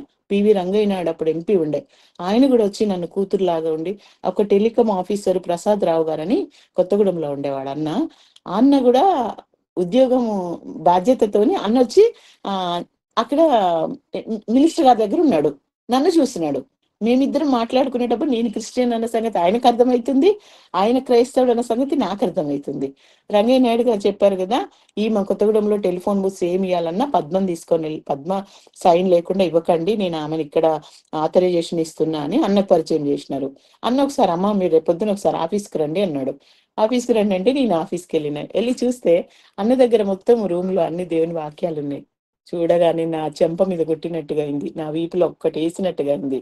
నేనే ఇదిలో ఉన్నా, జీవం గల దేవుని విశ్వసించి బాప్తిసం తీసుకొని నేనే రాజకీయాల్లో ఉన్నా, అన్న గవర్నమెంట్ ఉద్యోగిగా డిస్ట్రిక్ట్ టెలికాం ఆఫీసర్గా ఉన్నాడు అనేసి, మీరు క్రిస్టియనా అన్న. అవునమ్మా అన్న. నువ్వు కూడా క్రిస్టియనే కదా అన్నారు. ఎందుకంటే నేను చూస్తే అనిపిస్తుంది అని అన్నా. నేను పొట్టు పెట్టుకుని ఉన్నా కదా, మీరు ఎట్లా నాకు మేము గుర్తుపట్టగలమమ్మా నిన్ను అని అన్నాడు.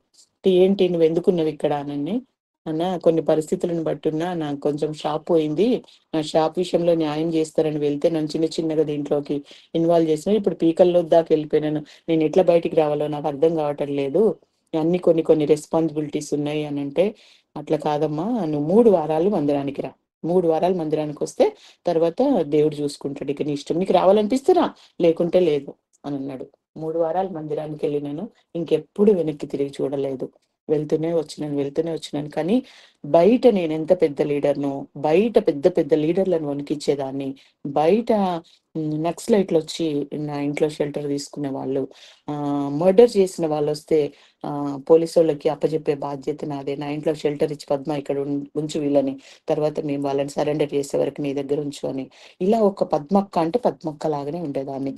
వాళ్ళు స్వీట్ బాక్స్ లో అవి పెట్టుకొని బాంబు పెట్టుకొని వచ్చి ఉన్నా కూడా, ఈ రోజు గోదావరిఖండ్లో ఉన్న వాళ్ళు, ఎక్కడెక్కడ ఉన్న వాళ్ళందరికి కూడా పద్మక్క అంటే తెలుసు. వాళ్ళు అప్పుడు యంగ్, ఈ రోజు పెద్దోళ్ళు అయినారు.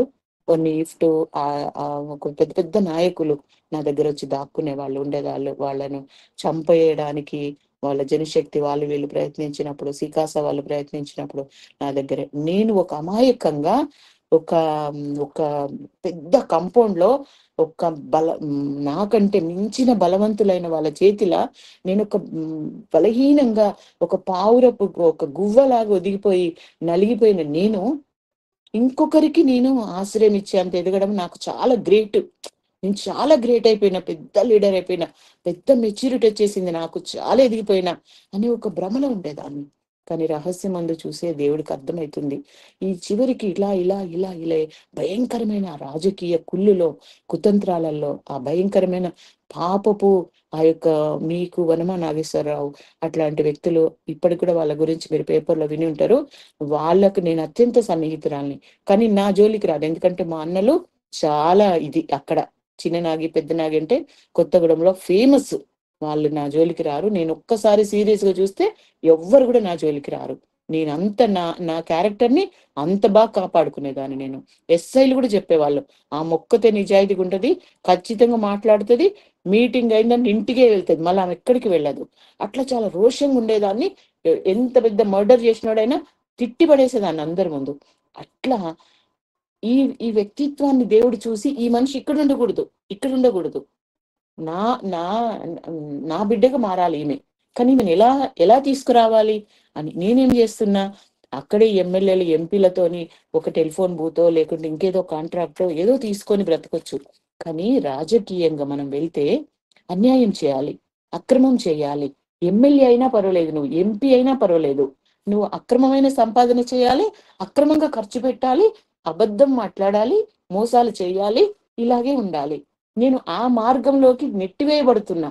అయితే నా దేవుడు, ప్రేమగల దేవుడు, నన్ను గుర్తించి ఆ మహాభయంకరమైన, ఒక్కసారేమో తల్లిదండ్రి చేత అగ్ని మధ్యలో తోయబడిన, తిరిగి నాకు నేనుగా భయంకరమైన ఉచ్చులోకి నేను ఇష్టపూర్వకంగా వెళ్ళిపోతున్నా.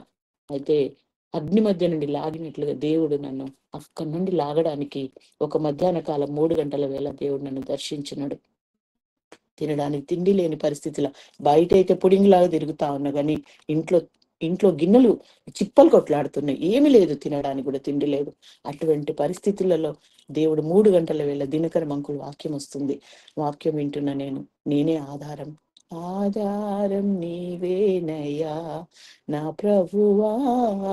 ఆ అంకుల్ పాటలు ఇప్పటి కూడా సోలిపోవలదు, రమ్మనుచున్నాడు, సిలోన్ పాటలు వచ్చేవి. అప్పుడు ఆ పాటలు పెట్టుకొని వింటుంటే ఎంతగా ఉజ్జీవం వచ్చేది. 6 నెలలు ఎక్కడికి వెళ్లకుండా, ఏ రాజకీయాలు కారు వచ్చినా కూడా ఏ మీటింగ్ వెళ్లకుండా ఆ దేవుడు అంకుల్ వాక్యం ద్వారా సంధించబడినాను. నేనే ఆధారము, నేనే ఆశ్రయము, నేను తప్ప వేరే దేవుడు లేడు. నువ్వు నీ బలం మీద ఆధారపడ్డావు, రాజకీయ నాయకుల మీద ఆధారపడ్డావు, నీ అన్నదమ్ముల మీద బలం చూసుకుంటున్నావు, నీ తల్లిదండ్రి మీద ఆధారపడ్డావు. కానీ నీకు అవసరంగా ఉన్నది ఏంటిదో నన్ను ఎప్పుడైనా అడిగినవా? నేనే దేవుడు, నేను ఎరుగుదు. నువ్వు నిన్ను సృష్టించిన దేవుడు నేను ఎరుగుదును. అయినా కూడా నీ అవసరాన్ని ఏంటో నువ్వు నాకు చెప్పకుండా నీ జ్ఞానం మీద, నీ తెలివి మీద ఆధారపడుతున్నావు. ఇంకొకటి, నీకంటూ ఒక ఆధారాన్ని కూడా ఏర్పాటు చేసుకున్నావు అని మాట్లాడిండు దేవుడు. అవును కదా, ఇవన్నీ కరెక్టే. కానీ నీవు నువ్వు మస్టుగా చేసుకొని నువ్వు నా మీద ఆధారపడు. నీకేం కావాలో నన్ను అడుగు, నేను ఇస్తా. నాకు అసాధ్యమైనది ఏది లేదు, నువ్వు నన్ను అడుగు, నేను ఇస్తా అని దేవుని వాక్యం ద్వారా మాట్లాడుతున్నాడు.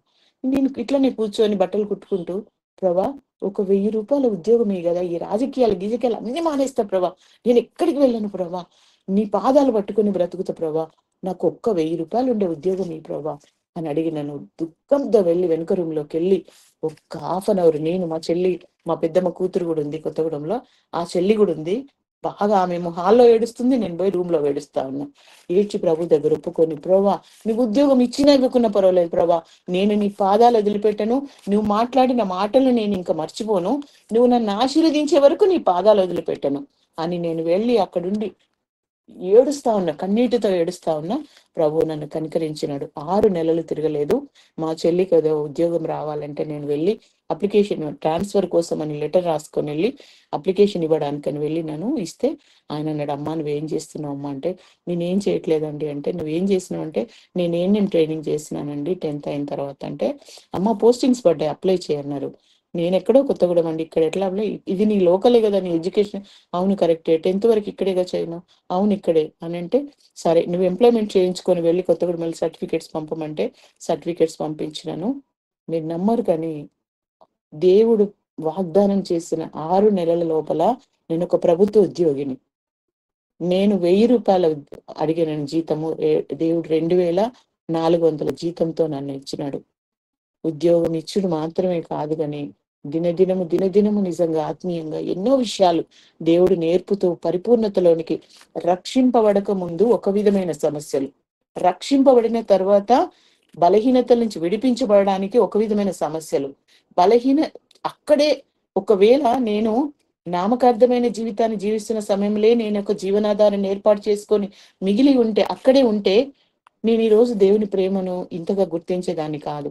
కానీ నాకు స్థిరమైన ఆధారం లేనప్పుడు నాకంటూ ఒక ఆధారాన్ని చేసి నా నా రాజకీయ బంధకాలు, నా బంధువుల బంధకాలు అన్నిటిని విడిపించి ఎట్లా అంటే జలములలో బడి దాటినప్పుడు నేను బలమైనతో ఆ జలాలలో నుండి నన్ను ఒక్కదాన్ని బయటికి తీసుకొచ్చి నాకు ఒక షెల్టర్, ఒక గుడారము, ఉద్యోగం అనేది ఏర్పాటు చేసి నన్ను ఆ ఉద్యోగంలో భద్రపరిచి ఇంకా నన్ను, నా పిల్లలను పోషిస్తూ అంచెలంచెలుగా నా పిల్లలు బాధ్యతారహితుడైన తండ్రికి పిల్లలు వాళ్ళు. కానీ నా దేవుడు బాధ్యత వహించి వాళ్ళ వివాహాల విషయంలో, వాళ్ళ చదువుల విషయంలో, వాళ్ళ పెళ్లిల విషయంలో, వాళ్ళ డెలివరీల విషయంలో ఒక్క సింగిల్ లేడీ, మా అమ్మ, మా నాన్న, నేను, నా పిల్లలు, మా పెద్దమ్మ కూతురు మా ఇంట్లో ఉండేవాళ్ళం.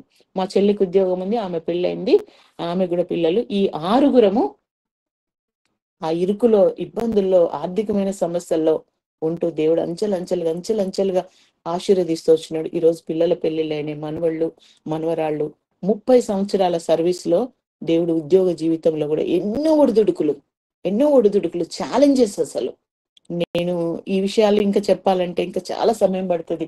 ఇప్పటికి 9:30 అవుతుంది. మీకు టైం ఉందో లేదో నాకు తెలియదు. సిస్టర్స్ అక్క కంటిన్యూ అక్క, ప్రాబ్లం చేయొచ్చా?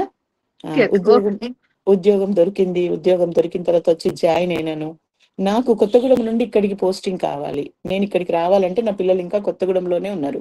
ఎలా అని వెళ్ళాను. అక్కడికి వెళ్తే ఒక అమ్మాయికి ఆల్రెడీ నేను జైపూర్ లో మంచిర్యాల స్టేషన్ రైల్వే స్టేషన్ ఉండాలి నా పిల్లల దగ్గరికి నేను వెళ్ళాలంటే. కాబట్టి అప్పుడే స్కూల్ మార్చడం వీలు కాదు అని దేవుణ్ణి అడిగితే ఒక అమ్మాయికి అక్కడ పోస్ట్ ఇస్తే ఆ అమ్మాయిది క్యాన్సిల్ చేసి ఆ ఆఫీసర్ నాకు అక్కడ పోస్ట్ ఇచ్చినాడు. వాళ్ళు అనుకున్నారు వాళ్ళ పోస్ట్ తీసుకొని నాకు ఆర్డర్ ఇచ్చి నన్ను వెంటనే వెళ్ళి జాయిన్ కమ్మన్నాడు. పాపం వాళ్ళకి వేరే చోటు ఇచ్చినాడు. ఎంత వండర్ కదా! ఒక ప్రభుత్వ అధికారి దేవుని ప్రతినిధిగా పనిచేస్తున్నాడు. దేవుడు నా కోసం ఎవరెవరిని వాడుకుంటున్నాడు అంటే ఒక గొప్ప అధికారిని వాడుకొని ఒక ఆయన సర్వెంట్ లాగా పనిచేస్తున్నాడు. నాకు మార్గాన్ని సరళం చేయడానికి ఒక డిస్ట్రిక్ట్ టెలికాం ఆఫీసర్ నేమో ఆ విధంగా వాడుకున్నాడు. ఒక డిస్ట్రిక్ట్ మెడికల్ DMHOని నా ఉద్యోగం కోసం వాడుకున్నాడు. ఒక ఎంప్లాయ్మెంట్ ఆఫీసర్ ని వాడుకుంటున్నాడు. ఒక దినకరం అంకుల్ని వాడుకుంటున్నాడు. ఈ గొప్ప గొప్ప ప్రముఖులను అందరినీ నా కోసం వాడేస్తా ఉన్నాడు ఆయన. నేను వెళ్ళి అక్కడ జాయిన్ అయిన తర్వాత అక్కడికి డ్యూటీలో జాయిన్ అయిన తర్వాత అసలు నేను అనుకున్నాను ఈ ప్రభుత్వ ఉద్యోగం అనేది ఏ మాత్రం కూడా నాకు సేఫ్ కాదు. ఎందుకంటే నా భర్త మందమారిలో ఉంటాడు. నాకు వచ్చిన ఉద్యోగం ఏమో మంచిర్యాలలో వచ్చింది. ఆయన కంటపడకుండా నేను ఉద్యోగం చేయాలి, నా పిల్లల్ని కాపాడుకోవాలి. కానీ మీకు ఒకటి చెప్పాలి, నా భర్త ఒకవేళ ఎదురైనా నన్ను గుర్తుపట్టలేడు. అప్పటి 10 సంవత్సరాలు నన్ను ఆయన ఎప్పుడు చూసినాడు? ఒక 5 సంవత్సరాల క్రితం చూసినాడు. నేను అప్పుడు ఒక చిన్నగా అమాయకంగా భయపడుకుంటూ గడగడ వణుకుంటూ ఆయన వస్తే నా మోకాళ్ళు ఇట్లా కొట్టుకునేవి. ఇట్లా ఎంత పట్టుకున్నా కూడా ఆగేవి కాదు. మోకాళ్ళు కొట్టుకోవడం నేను వాక్యంలో చదివాను. ఎక్కడ ఎవరు చెప్పినా నమ్మరు, కానీ వాక్యంలో ఉంది, అది కీర్తన గ్రంథంలో ఉంది. భయంతో నా మోకాళ్ళు కొట్టుకుంటున్నాయని నేను అది చదివినప్పుడు అనుకున్న ప్రభా, నేను అనుభవించిన అనుభవం కూడా నువ్వు బైబిల్లో చూపించినావు. అటువంటి వ్యక్తి ఈరోజు నా కోసము ఎక్కడ ఎదురవుతాడో అని భయంగా ఉద్యోగం చేస్తున్నా అమ్మా నాన్న ఉన్నారు. అయినా కూడా అప్పుడున్నంత భయం లేదు. ఎందుకంటే దేవుడు నాకు ఎంత తర్ఫీదు ఇచ్చినాడంటే పెద్ద వాళ్ళతో పోరాడే శక్తి కొత్తగూడెంలో నాకు నేర్పించినాడు. పెద్ద లీడర్లను నిలబెట్టి పంచాయతీ తీర్చేదాన్ని. అసలు విషయం ఏంటంటే అక్కడ పంచాయతీ తీర్చినప్పుడు నేను చెప్పింది వాళ్ళతో ఒప్పించి అది నెగ్గించేదాన్ని. కానీ నేను ఏదైతే న్యాయం తీర్చినాడో వాడు పరమ దొంగ. అప్పుడు అనిపించింది వాక్యం ద్వారా దేవుడు మాట్లాడుతూ వచ్చేవాడు, హృదయం అంతరంగం ఎరగడం నా తరం, నీ వల్ల కాదు. నువ్వు నమ్మిన దాన్ని నువ్వు జడ్జిమెంట్ ఇస్తావు, కానీ అక్కడ జరిగేది వాడి భ్రష్టుడు. తర్వాత అమ్మ నువ్వు మమ్మల్ని అందరినీ ఓడించి నువ్వు నీ మాటకు తీయలేక మేము ఒప్పుకున్నాం, కానీ వాడు ఏం చేసిండో నీకు తెలుసా అంటే నేను చాలా చాలా సిగ్గుపడిన. తర్వాత తెలిసింది, చాలా రోజుల తర్వాత సత్యాలు బయటపడినాక అప్పుడు దేవుని వాక్యం ద్వారా దేవుడు మాట్లాడితే అవునా ప్రభా, ఎంతమంది జీవితాలకు అన్యాయం చేయకుండా అటువంటి రాజకీయాల నుండి నన్ను తప్పించినావు. ఒక స్త్రీలను వాళ్ళు ఒక వేశ్యల కంటే ఇదిగా వాడుకుంటారు. అటువంటి ప్రవృత్తి కలిగిన వ్యక్తులలో తల వెంట్రుక కూడా హాని కలగకుండా అగ్ని మధ్య నుండి లాగినట్టుగా లాగి పట్టుకొచ్చేసినావు. నిజంగా నా ఆడలే నీకు ఎంత ప్రేమ కదా, ఎంత అపురూపమైన. ప్రతి క్షణం 1 గంట రాత్రి టక్ హై హీల్స్ వేసుకొని టక్ నడుచుకుంటూ వచ్చేదాన్ని. ఎవ్వడు కూడా ఏ దయ్యం భయం ఉండేది కాదు, ఏముండేది కాదు. ఆ ఒంటరిగా ఆ ధైర్యం అంతా ఇక్కడ నా భర్తను ఎదుర్కోవడానికి నాకు సహకరించింది. వచ్చినా పర్వాలేదు, ఏం కాదు అన్నట్టుగా పిల్లల్ని మళ్ళీ ఇక్కడికి ట్రాన్స్ఫర్ చేసుకొని ఇక్కడ స్కూల్లో జాయిన్ చేసుకొని అమ్మా నాన్నని పెట్టుకొని ఉంటా ఉన్నాను, లైఫ్ లీడ్ చేస్తా ఉన్నాను. కానీ నాకు బయట నుండి శోధనలు రాలేదు, కానీ డ్యూటీలో శోధనలు ఎదురుగాడం మొదలుపెట్టినాయి. డ్యూటీలో ఎటువంటి అంటే నామకార్థమైన వ్యక్తులు వాళ్ళు. నా చేతిలో బైబిల్ ఉండేది, నా చేతిలో వాక్యం ఉండేది. నేను అప్పటికి దేవుని వాక్యం ద్వారా సంధించబడి నేను అన్ని చెవులవి అవన్నీ తీసేసి నేను అసలు రియల్ గా చెప్పాలంటే ఒక తెల్ల చీర కట్టుకుని ఉద్యోగం చేయాలని కోరుకున్నా. కానీ నర్స్ ఉద్యోగం ఇచ్చి దేవుడు తెల్ల చీర కట్టించాడు. కానీ ఎప్పుడు కూడా రోడ్ల మీద కూడా తెల్ల చీరే, 24 గంటలు తెల్ల చీర కట్టుకోవాలా అన్నంతగా దేవునికి సమర్పించుకున్నా. కానీ నేను ఒప్పుకోలేదు, నోటితో ఒప్పుకోలేదు.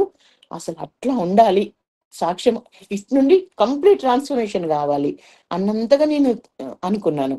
కానీ ఉండలేదు అట్లా. నేను జస్ట్ మ్యాచింగ్ శారీస్ మాత్రం కట్టుకునేదాన్ని.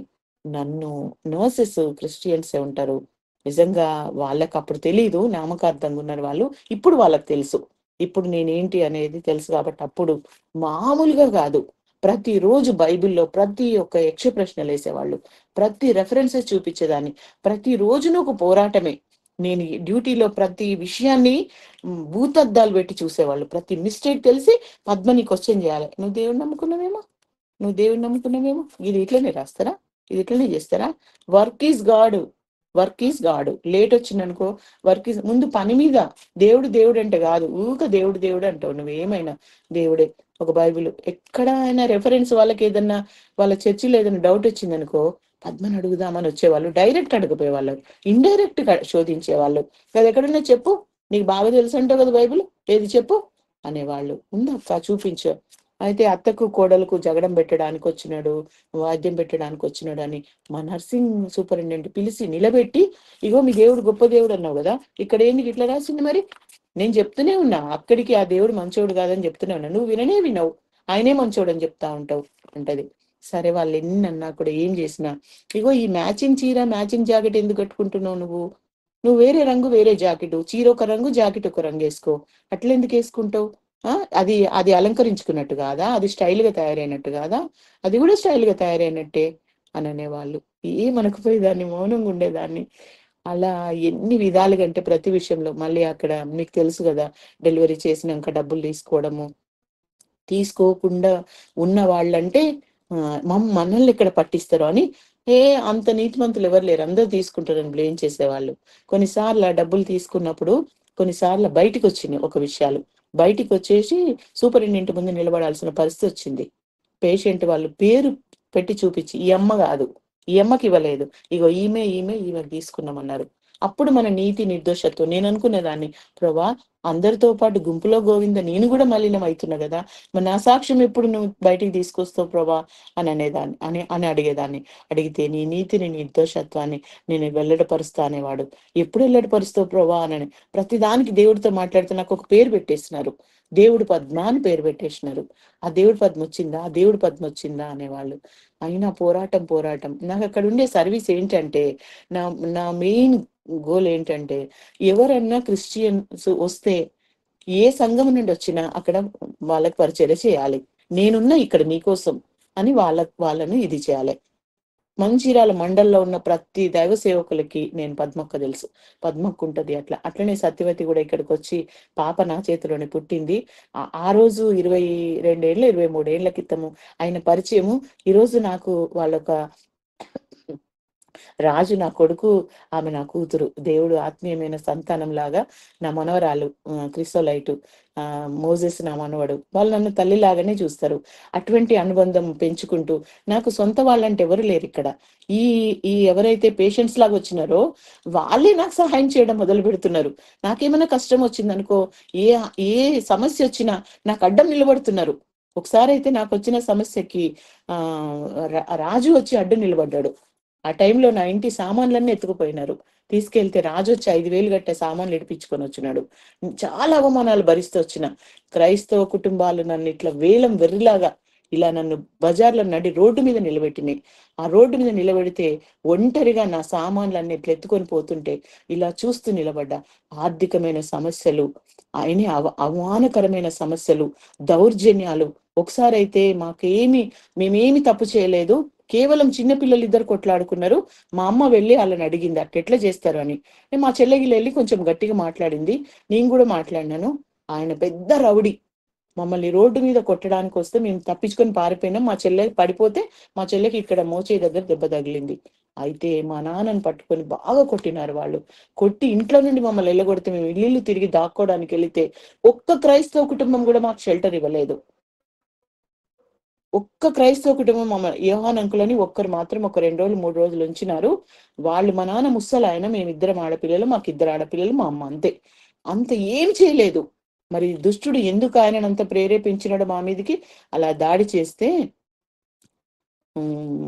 కౌముది అని ఒక ఎస్పీ, యంగ్ ఒక డైనమిక్ పర్సనాలిటీ. ఆయన వచ్చి ఆయన సిపిఐ లీడర్ మా మీద ఎవరైతే దాడి చేస్తున్నాడో ఆయన ముందు నిలబడి మీరెవరైతే వచ్చి కాల్చండిరా నన్ను అని వాళ్ళకు అడ్డు నిలబడి మమ్మల్ని రక్షించి వాళ్లకు శిక్ష పడేటట్టు చేస్తే దేవుడు మేము పెట్టిన మొరకి దేవుడు ఆలకించి రాత్రి నక్సలైట్లు వచ్చి వాళ్ళని బెదిరిస్తే వాళ్ళు ఇల్లు ఖాళీ చేసుకుని వెళ్ళిపోయినారు. మాకు తెలియదు. ఆయన పేరు మీద తెల్లవారి వరకు పోస్టర్లు వెలిచినాయి.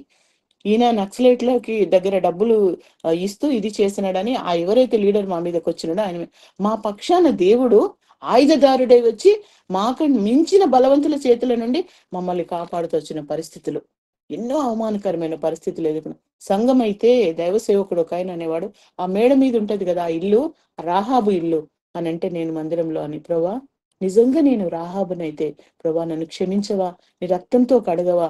ఒంటరి స్త్రీలను వేశ్యల కంటే అవమానకరంగా చూస్తారు. స్త్రీలైతే ఆర్థికంగా ఏదైనా సహాయం చేయడానికి స్త్రీలు ఇవ్వలేరు. 1,00,000 రూపాయలు కావాలి పిల్లల్ని జాయిన్ చేయాలంటే, సరే ఒక బ్రదర్ని అడిగినాం అనుకో ఏదో ఒక విధంగా తప్పుగానే చూస్తారు, ఏదో విధంగా అవమానకరంగానే చూస్తారు, ఏదో విధంగానే హీనపరుస్తారు. ఆ భయంకరమైన క్రూరమైన వ్యక్తిత్వాల బారి నుండి బయటపడడం ఎట్లా దేవుడు నా కొత్తగూడెంలో తర్ఫీదు ఇచ్చినాడు. కనుక చాలా యుక్తిగా ప్రవర్తించేదాన్ని, చాలా తెలివిగా ప్రవర్తించేదాన్ని. నన్ను నేను కాపాడుకుంటూ నా బిడ్డలు అప్పటికి ఇంటర్ ఫస్ట్ ఇయర్ 10th చాలా అందంగా ఉంటారు. మీరు సత్యవతిని రాజుని అడగండి, అసలు బొమ్మల్లాగా ఉంటారు బిడ్డలు.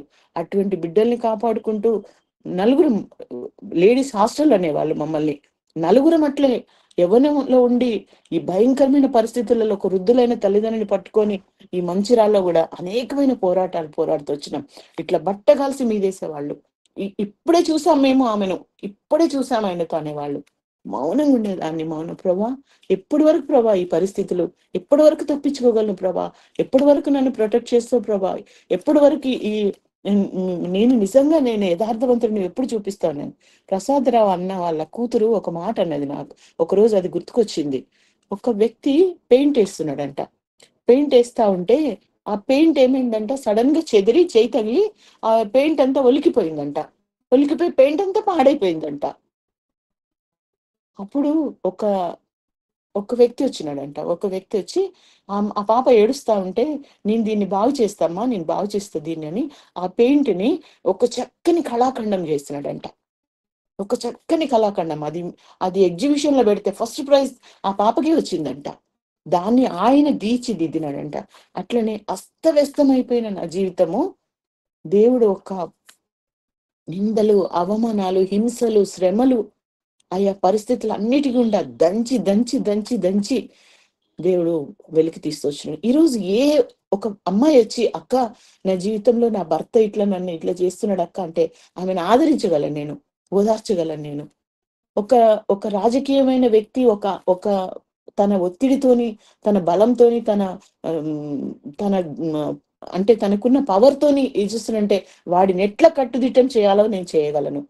పోలీసులు ఒక వ్యక్తిని ఇది చేస్తే పోలీసులు ఎక్కడ పడతారో, 2 పోలీసులు కలిసి ఒక స్త్రీని వ్యభిచారం, ఆమెని భర్త ఉండగానే ఆమెను ఇది చేస్తే పోలీసులను కోర్టుకు పట్టించినాను. కొత్తగూడెంలో జైలుకు పట్టించిన డిపార్ట్మెంట్ అంతా నాకు నెగిటివ్ అయినరు, ఎమ్మెల్యేలు కూడా నెగిటివ్ అయినరు.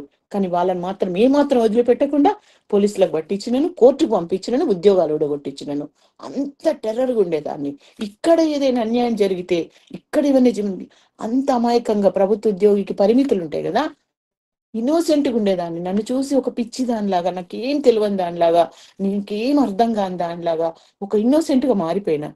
నిజంగా నేనేనా వీళ్ళ ముందు ఇంత పనికి మాల దానిలాగా చులకనైపోతున్నా, ఇన్ని విధాలుగా నన్ను ఆడుకుంటున్నారు వీళ్ళు, నేనేంటి అసలు వీళ్ళకి ఏం తెలియదు. నేను ఎంపీలతో, ఎమ్మెల్యేలతో, సీఎంలతో కూర్చొని మాట్లాడిందని కూడా తెలియదు. కానీ నన్ను ఇక్కడ ఎందుకంటే ప్రభుత్వ ఉద్యోగి అధికారానికి లోబడి ఉండాలి. అలా పెద్దలు గౌరవిస్తూ అక్క అక్క అక్క అక్క అక్క అని మాట్లాడుతూ మాట్లాడుతూ మాట్లాడుతూ చిన్నగా ప్రేయర్ స్టార్ట్ చేసిన.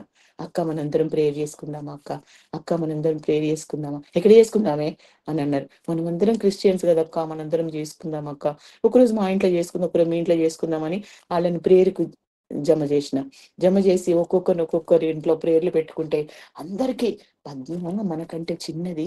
అసలు మనకు డబ్బులో ఇది కాదు, అది మన పొజిషన్ లో ఇది కాదు, మన స్టేటస్ లో కాదు. దానికి తెలిసిన వాక్యాలు మనకు తెలివాయి. మనం కూడా చదవాల్సిందే బైబిల్ అని.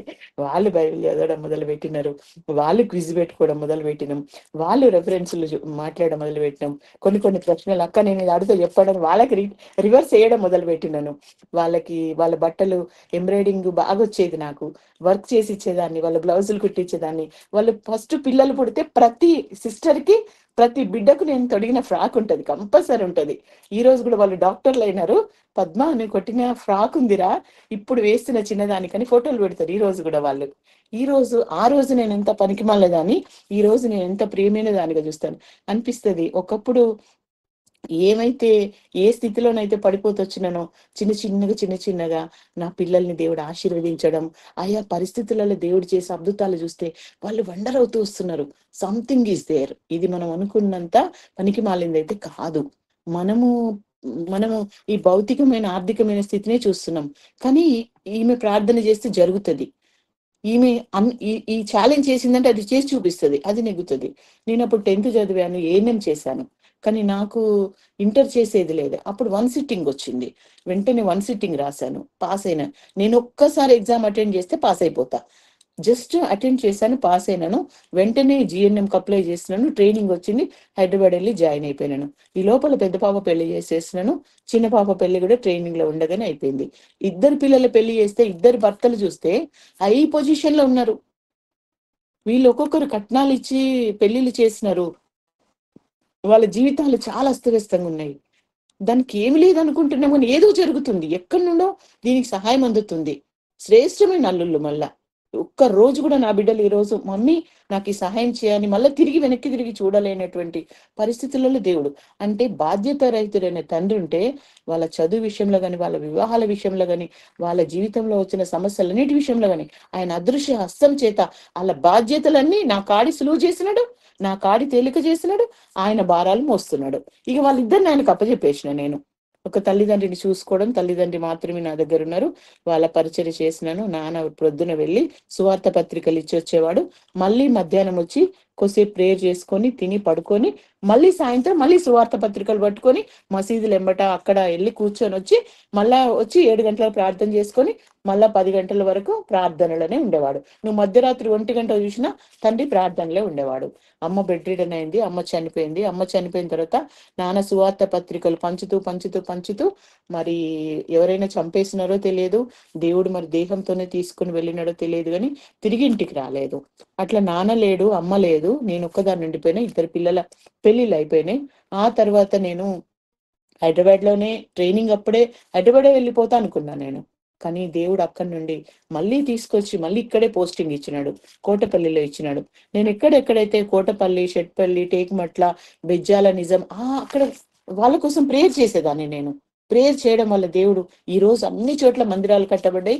ఒక్కొక్క ఊరికి వెళ్ళి ఆ ఊరిలో నేను సర్వీస్ చేసినప్పుడు, నేను జాయిన్ అయినప్పుడు ఫ్యామిలీస్ ఉన్నాయో వాళ్ళ దగ్గరికి వెళ్ళి, వారానికి ఒక దగ్గరికి వెళ్ళి, నేను సత్యవతి ఇంకొకరిని ఎవరినైనా తీసుకొని వెళ్ళి ప్రతి ఒక్క ఊరికి వెళ్ళి సువార్త చేస్తున్నాం. ఈ రోజు నేను ఆ రోజు వదిలేసి వెళ్ళిన ఊర్లోకి ఈ రోజు సువార్త చేయడానికి దేవుడు మళ్ళా నన్ను ఇక్కడికే తీసుకొచ్చినాడు.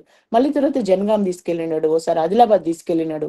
అయితే నేను అట్నుంచంటే హైదరాబాదే నా దృష్టి తప్ప దేవుడి ఏర్పాటు వేరే ఉంది కావచ్చు. మళ్ళీ 317 జీవోలో మళ్ళీ తీసుకొచ్చి ఇక్కడే ఎడ్యుకేషన్ అని మళ్ళీ ఇక్కడనే వేస్తున్నాడు. సరే ప్రభా, ఇక్కడెందుకు వేసినావు, ఏంటి అసలు నా పని ఏముంది ప్రభా, ఇక్కడ నాకు పరిచర్య ఏముంది ప్రభా, నేనేం చేయాలంటే మీరు నమ్మరు, ఏ నర్సెస్ కోసము అన్నిటితో వారు పెట్టే శోధనలు, వాళ్ళ పెట్టే టార్చర్ కోసం ప్రార్థన చేసినను ఒక నర్సెస్ గుంపును తయారు చేసినాడు ఈ రోజు దేవుడు. ఎంతమంది అంటే ఒక 500 మందితోని క్రిస్మస్ సెలబ్రేషన్ చేస్తాం. ఎంతమంది అంటే ఒక 200 మెంబర్స్ నర్సెసే ఉన్నారు మా గ్రూప్ లో. ఇప్పుడు ఒక క్రిస్టియన్ గ్రూప్ ఉంది, ఆ గ్రూప్ ద్వారా చాలా పరిచర్యలు జరుగుతా ఉన్నాయి. మందరము అది నర్సెస్ పరిచర్య ఒకటి ఉంది, అదేంటి ఈఎన్ఎఫ్ ఏదో ఉంది, ఆ పరిచర్య వాళ్ళు కూడా మాకు కాంటాక్ట్ అయ్యి మొన్న 21-22 లో ఎప్పుడు మొన్న జరిగినాయి జనవరిలో, అక్కడ మీటింగ్ కూడా మా వాళ్ళు వెళ్ళారు. మేము వారము నర్సెస్ మధ్య ఒక మీటింగ్ పెట్టుకొని అక్కడ కూడా మీట్ అవుతా ఉన్నాము. 3 సంవత్సరాలుగా ఫస్ట్ వచ్చిన సంవత్సరము మేము ఒక 30-40 మంది మాత్రమే సిస్టర్స్ ఉండే వాళ్ళము. దాంట్లో ఒక 10 మంది చాలా దైవికంగా స్థిరపడ్డారు. ఆ 20 మంది స్టాఫ్ నర్సెస్ లో మొత్తము ఒక 15 మంది క్రిస్టియన్సే ఉంటే దాంట్లో దైవికంగా ఒక 10 మంది 15 మంది స్థిరపడ్డారు, ట్రాన్స్ఫర్ వెళ్ళిపోయినరు. కొద్ది మంది మేము ఉన్నాము. తర్వాత దేవుడు 2000 మంది స్టాఫ్ ను చేసినాడు. మెడికల్ కాలేజ్ వచ్చింది, జీజీహెచ్ ఒక ఎంసీహెచ్ అయింది, తర్వాత మెడికల్ కాలేజ్, నర్సింగ్ స్కూలు, మొత్తం 4 సెక్షన్స్ అయినాయి. తర్వాత ఏమైంది, అది అదే అదే 5 సెక్షన్స్. అదే ఈ మధ్య కొంచెం మతిమరుపు వస్తుంది. అదే మనకి టెస్ట్ చేస్తారు కదా, అది అది ఒకటి. ఇట్లా మొత్తం 5 సెక్షన్స్ అయినాయి. బ్లడ్ బ్యాంక్, ఇవన్నీ 5 సెక్షన్స్ లో దేవుడు క్రైస్తవులను లేపి ఒక గొప్పగా స్టాన్లీ జోన్స్ అని ఇక్కడ మంచి దైవజనుడు, బ్రదర్ ఈజిఎఫ్ లో పనిచేస్తారు. ఆ బ్రదర్ ద్వారా అందరికి సువార్త అందించడం జరిగింది. స్టాఫ్ మొత్తం ప్రిన్సిపాల్స్ కానుండి కూర్చోబెట్టిన. నేను ఒక్కదాన్నే సీనియరు. నేను ఒక తల్లిలాగా వాళ్ళకి సిస్టర్ చెప్పిందంటే అది కరెక్టే అన్నట్టుగా. ఒకప్పుడు నేను ఇదే వీధిలో ఇన్ఛార్జ్ సిస్టర్ ముందు గొడగొడ గంట సేపు ఏడ్చినా కూడా నాకు ఒక్క రోజు పర్మిషన్ ఇచ్చేది కాదు. నన్ను ఒక పురుగు కంటే హీనంగా చూసేది. కానీ వచ్చిన ఆఫీసర్లు ఎంత ప్రేమ గల వాళ్ళంటే, స్త్రీలంటే ఎంత గౌరవం గల వాళ్ళంటే, నిజంగా నేనైతే అనుకున్నా గడా ఇటువంటి ఆఫీసర్లు ఉంటారా అనుకున్నాను. నా ఆఫీసర్స్ అటువంటి వాళ్ళు. నేను రిటైర్మెంట్ అయింది ఒకటి గ్రూప్ లో పోస్ట్ చేస్తాను, మీరు చూడండి. అసలు ఎంత మంచి వాళ్ళంటే అంత మంచి వాళ్ళు. అన్న సిద్దిపేట ప్రకాష్ అన్నని తీసుకొచ్చి నా రిటైర్మెంట్ కు అక్కడ సువార్త అందించడం జరిగింది. నేను అనుకున్నాను ఒక 500 మంది వస్తారు, ఒక 200-300 మంది వస్తారేమో, కానీ 600 మందికి సువార్త అందించడం జరిగింది దేవుడి దయ వల్ల. అన్న వచ్చి సువార్త చెప్తే మా ప్రొఫెసర్స్ అన్న నెంబర్లు తీసుకున్నారు. అట్లా సువార్త జరగడానికి 3 సంవత్సరాలుగా సువార్త అందిస్తున్నాము. ఇంకా మేము ఒకరికొకరం బలపడుకుంటూ కొన్ని వేరే వేరే జిల్లాలో, ఇప్పుడు ఎక్కడ గోదావరి కనిలో ఒకసారి, బెల్లంపల్లిలో మొన్న ఒకసారి జరిగింది, లక్షెట్పేట వాళ్ళని పిలుస్తున్నాము. ఇక్కడున్న నర్సెస్ అందరినీ యూనిటీగా చేసి పరిచర్య జరుగుతా ఉంది. అంత మాత్రమే కాక లోకల్లో కూడా యుద్ధ భూమిలో కూడా అప్పుడప్పుడు నేను వాడబడుతున్నా. ఎస్ఎఫ్జే పరిచర్య అని ఎంప్లాయీస్ మధ్యలో పోలీస్ డిపార్ట్మెంట్స్ ఉంటారు. పోలీస్ డిపార్ట్మెంట్స్ వాళ్ళందరూ ఒక 2 స్టేట్స్ లో కూడా ఒక గ్రూప్ తయారు చేస్తున్నారు. వాళ్ళ మధ్య పరిచర్యలో కూడా దేవుడు వాళ్ళకి సహకరించేటట్లుగా, వాళ్ళు ఇక్కడ పెద్ద అది కాన్ఫరెన్స్ పెట్టినప్పుడు కూడా దేవుడు అద్భుతంగా వాడుకున్నాడు. 1000 మంది వచ్చినారు జిల్లాల నుండి, మొత్తం 2 స్టేట్ల నుండి 1000 మంది వచ్చినారు. అప్పుడు మా ఎంప్లాయీస్ కూడా అందరినీ పిలిచినాము. అట్లా సువార్త జరుగుతా ఉంది. ఇంకా రేపు 27th, 28th, 29th కూడా గంటల ప్రకాష్ గారిని పిలిపించి పెద్ద కాన్వకేషన్ 3 days రన్ చేస్తున్నాం. దేవుడు ఇక్కడికి తీసుకొచ్చిన ఉద్దేశం ఏంటంటే, నన్ను ఎక్కడైతే ఆశీర్వదించినాడో, నన్ను ఎక్కడైతే శ్రమల గుండా, నేను ఈ పక్కదే ఊరు, మా అత్తగారి ఊరు, నేను కష్టాలు పడ్డ ఊరు, ఈ రోజు అక్కడికి వెళ్ళి ఆ ఇళ్లలోకి వెళ్ళి అందరికి సువార్త చెప్తున్నా. నా ఫ్రెండ్స్ కి, నా క్లాస్మేట్స్ కి, నా ఇరుగు పొరుగు వాళ్ళకి. నేను వచ్చేసిన తర్వాత నా భర్త చాలా రౌడీ అయిపోయినాడు, ఉద్యోగం పోయింది, ఇంకా 2-3 మర్డర్లు చేసి జైలుకి వెళ్ళినాడు. ఆయన జైలు నుండి బయటకు వచ్చి తినడానికి తిండి లేక అప్పటికి తల్లిదండ్రులు చనిపోయినారు. నేను వచ్చినప్పుడు ఆయన నా పిల్లల్ని నేను కాలేజీ పంపించడానికి స్టేషన్ లో నిలబడితే ఒక పోర్టర్ లాగా ఒక అతనిది బ్యాగ్ పట్టుకొని వచ్చి నా ముందు నిలబడ్డాడు. ఆయన సూట్ కేసు దింపి ఆయన దగ్గర డబ్బులు తీసుకున్నాడు. ఆయన మెడలో టవల్ ఉంది. నా కాళ్ళు వణుకుతున్నాయి, కానీ నేను చూస్తున్నా, నేనా అని చూస్తున్నా. అప్పటి నుండి నా పిల్లలు పోయి రావడం చూస్తుంటే, ఆయన చప్టా మీద రైల్వే స్టేషన్ లో, నేను ఏ రాత్రి అయితే కొత్తగూడెంలో రైల్వే స్టేషన్ లో చిన్న గుడ్డ పరుచుకొని పడుకున్నానో, సేమ్ ప్లేస్ లో, సేమ్ స్టేషన్ లో, రైల్వే స్టేషన్లలో చప్టా మీద పడుకొని ఉంటున్నాడు ఆయన. నేను పక్క నుండి వెళ్ళిపోతున్నాను. నేను ఇదే మంచిర్యాలలో ఉద్యోగం చేస్తున్నా, ఆయన ఒక లేబర్ లాగా ఆ రైల్వే స్టేషన్ లో పడుకుంటున్నాడు. ఎవరో చెప్పినారు ఆయన పద్మ ఇక్కడ ఉద్యోగం చేస్తుంది అని. ఒకరోజు వచ్చిండు, కథం ప్రతి డ్యూటీలో ఇంటి చుట్టూ మొత్తం కాపలా కాస్తున్నాడు. ఎక్కడికి పోయినా చంపేస్తాననేసి తిరుగుతా ఉన్నాడు. అప్పటికి నా పెద్ద కూతురు పెళ్లి చేసేసినాను, కానీ ఆయన నుండి కాపాడడానికి నా స్టాఫే నన్ను దాచిపెట్టి నన్ను కాపాడి నన్ను బ్రతికించినారు.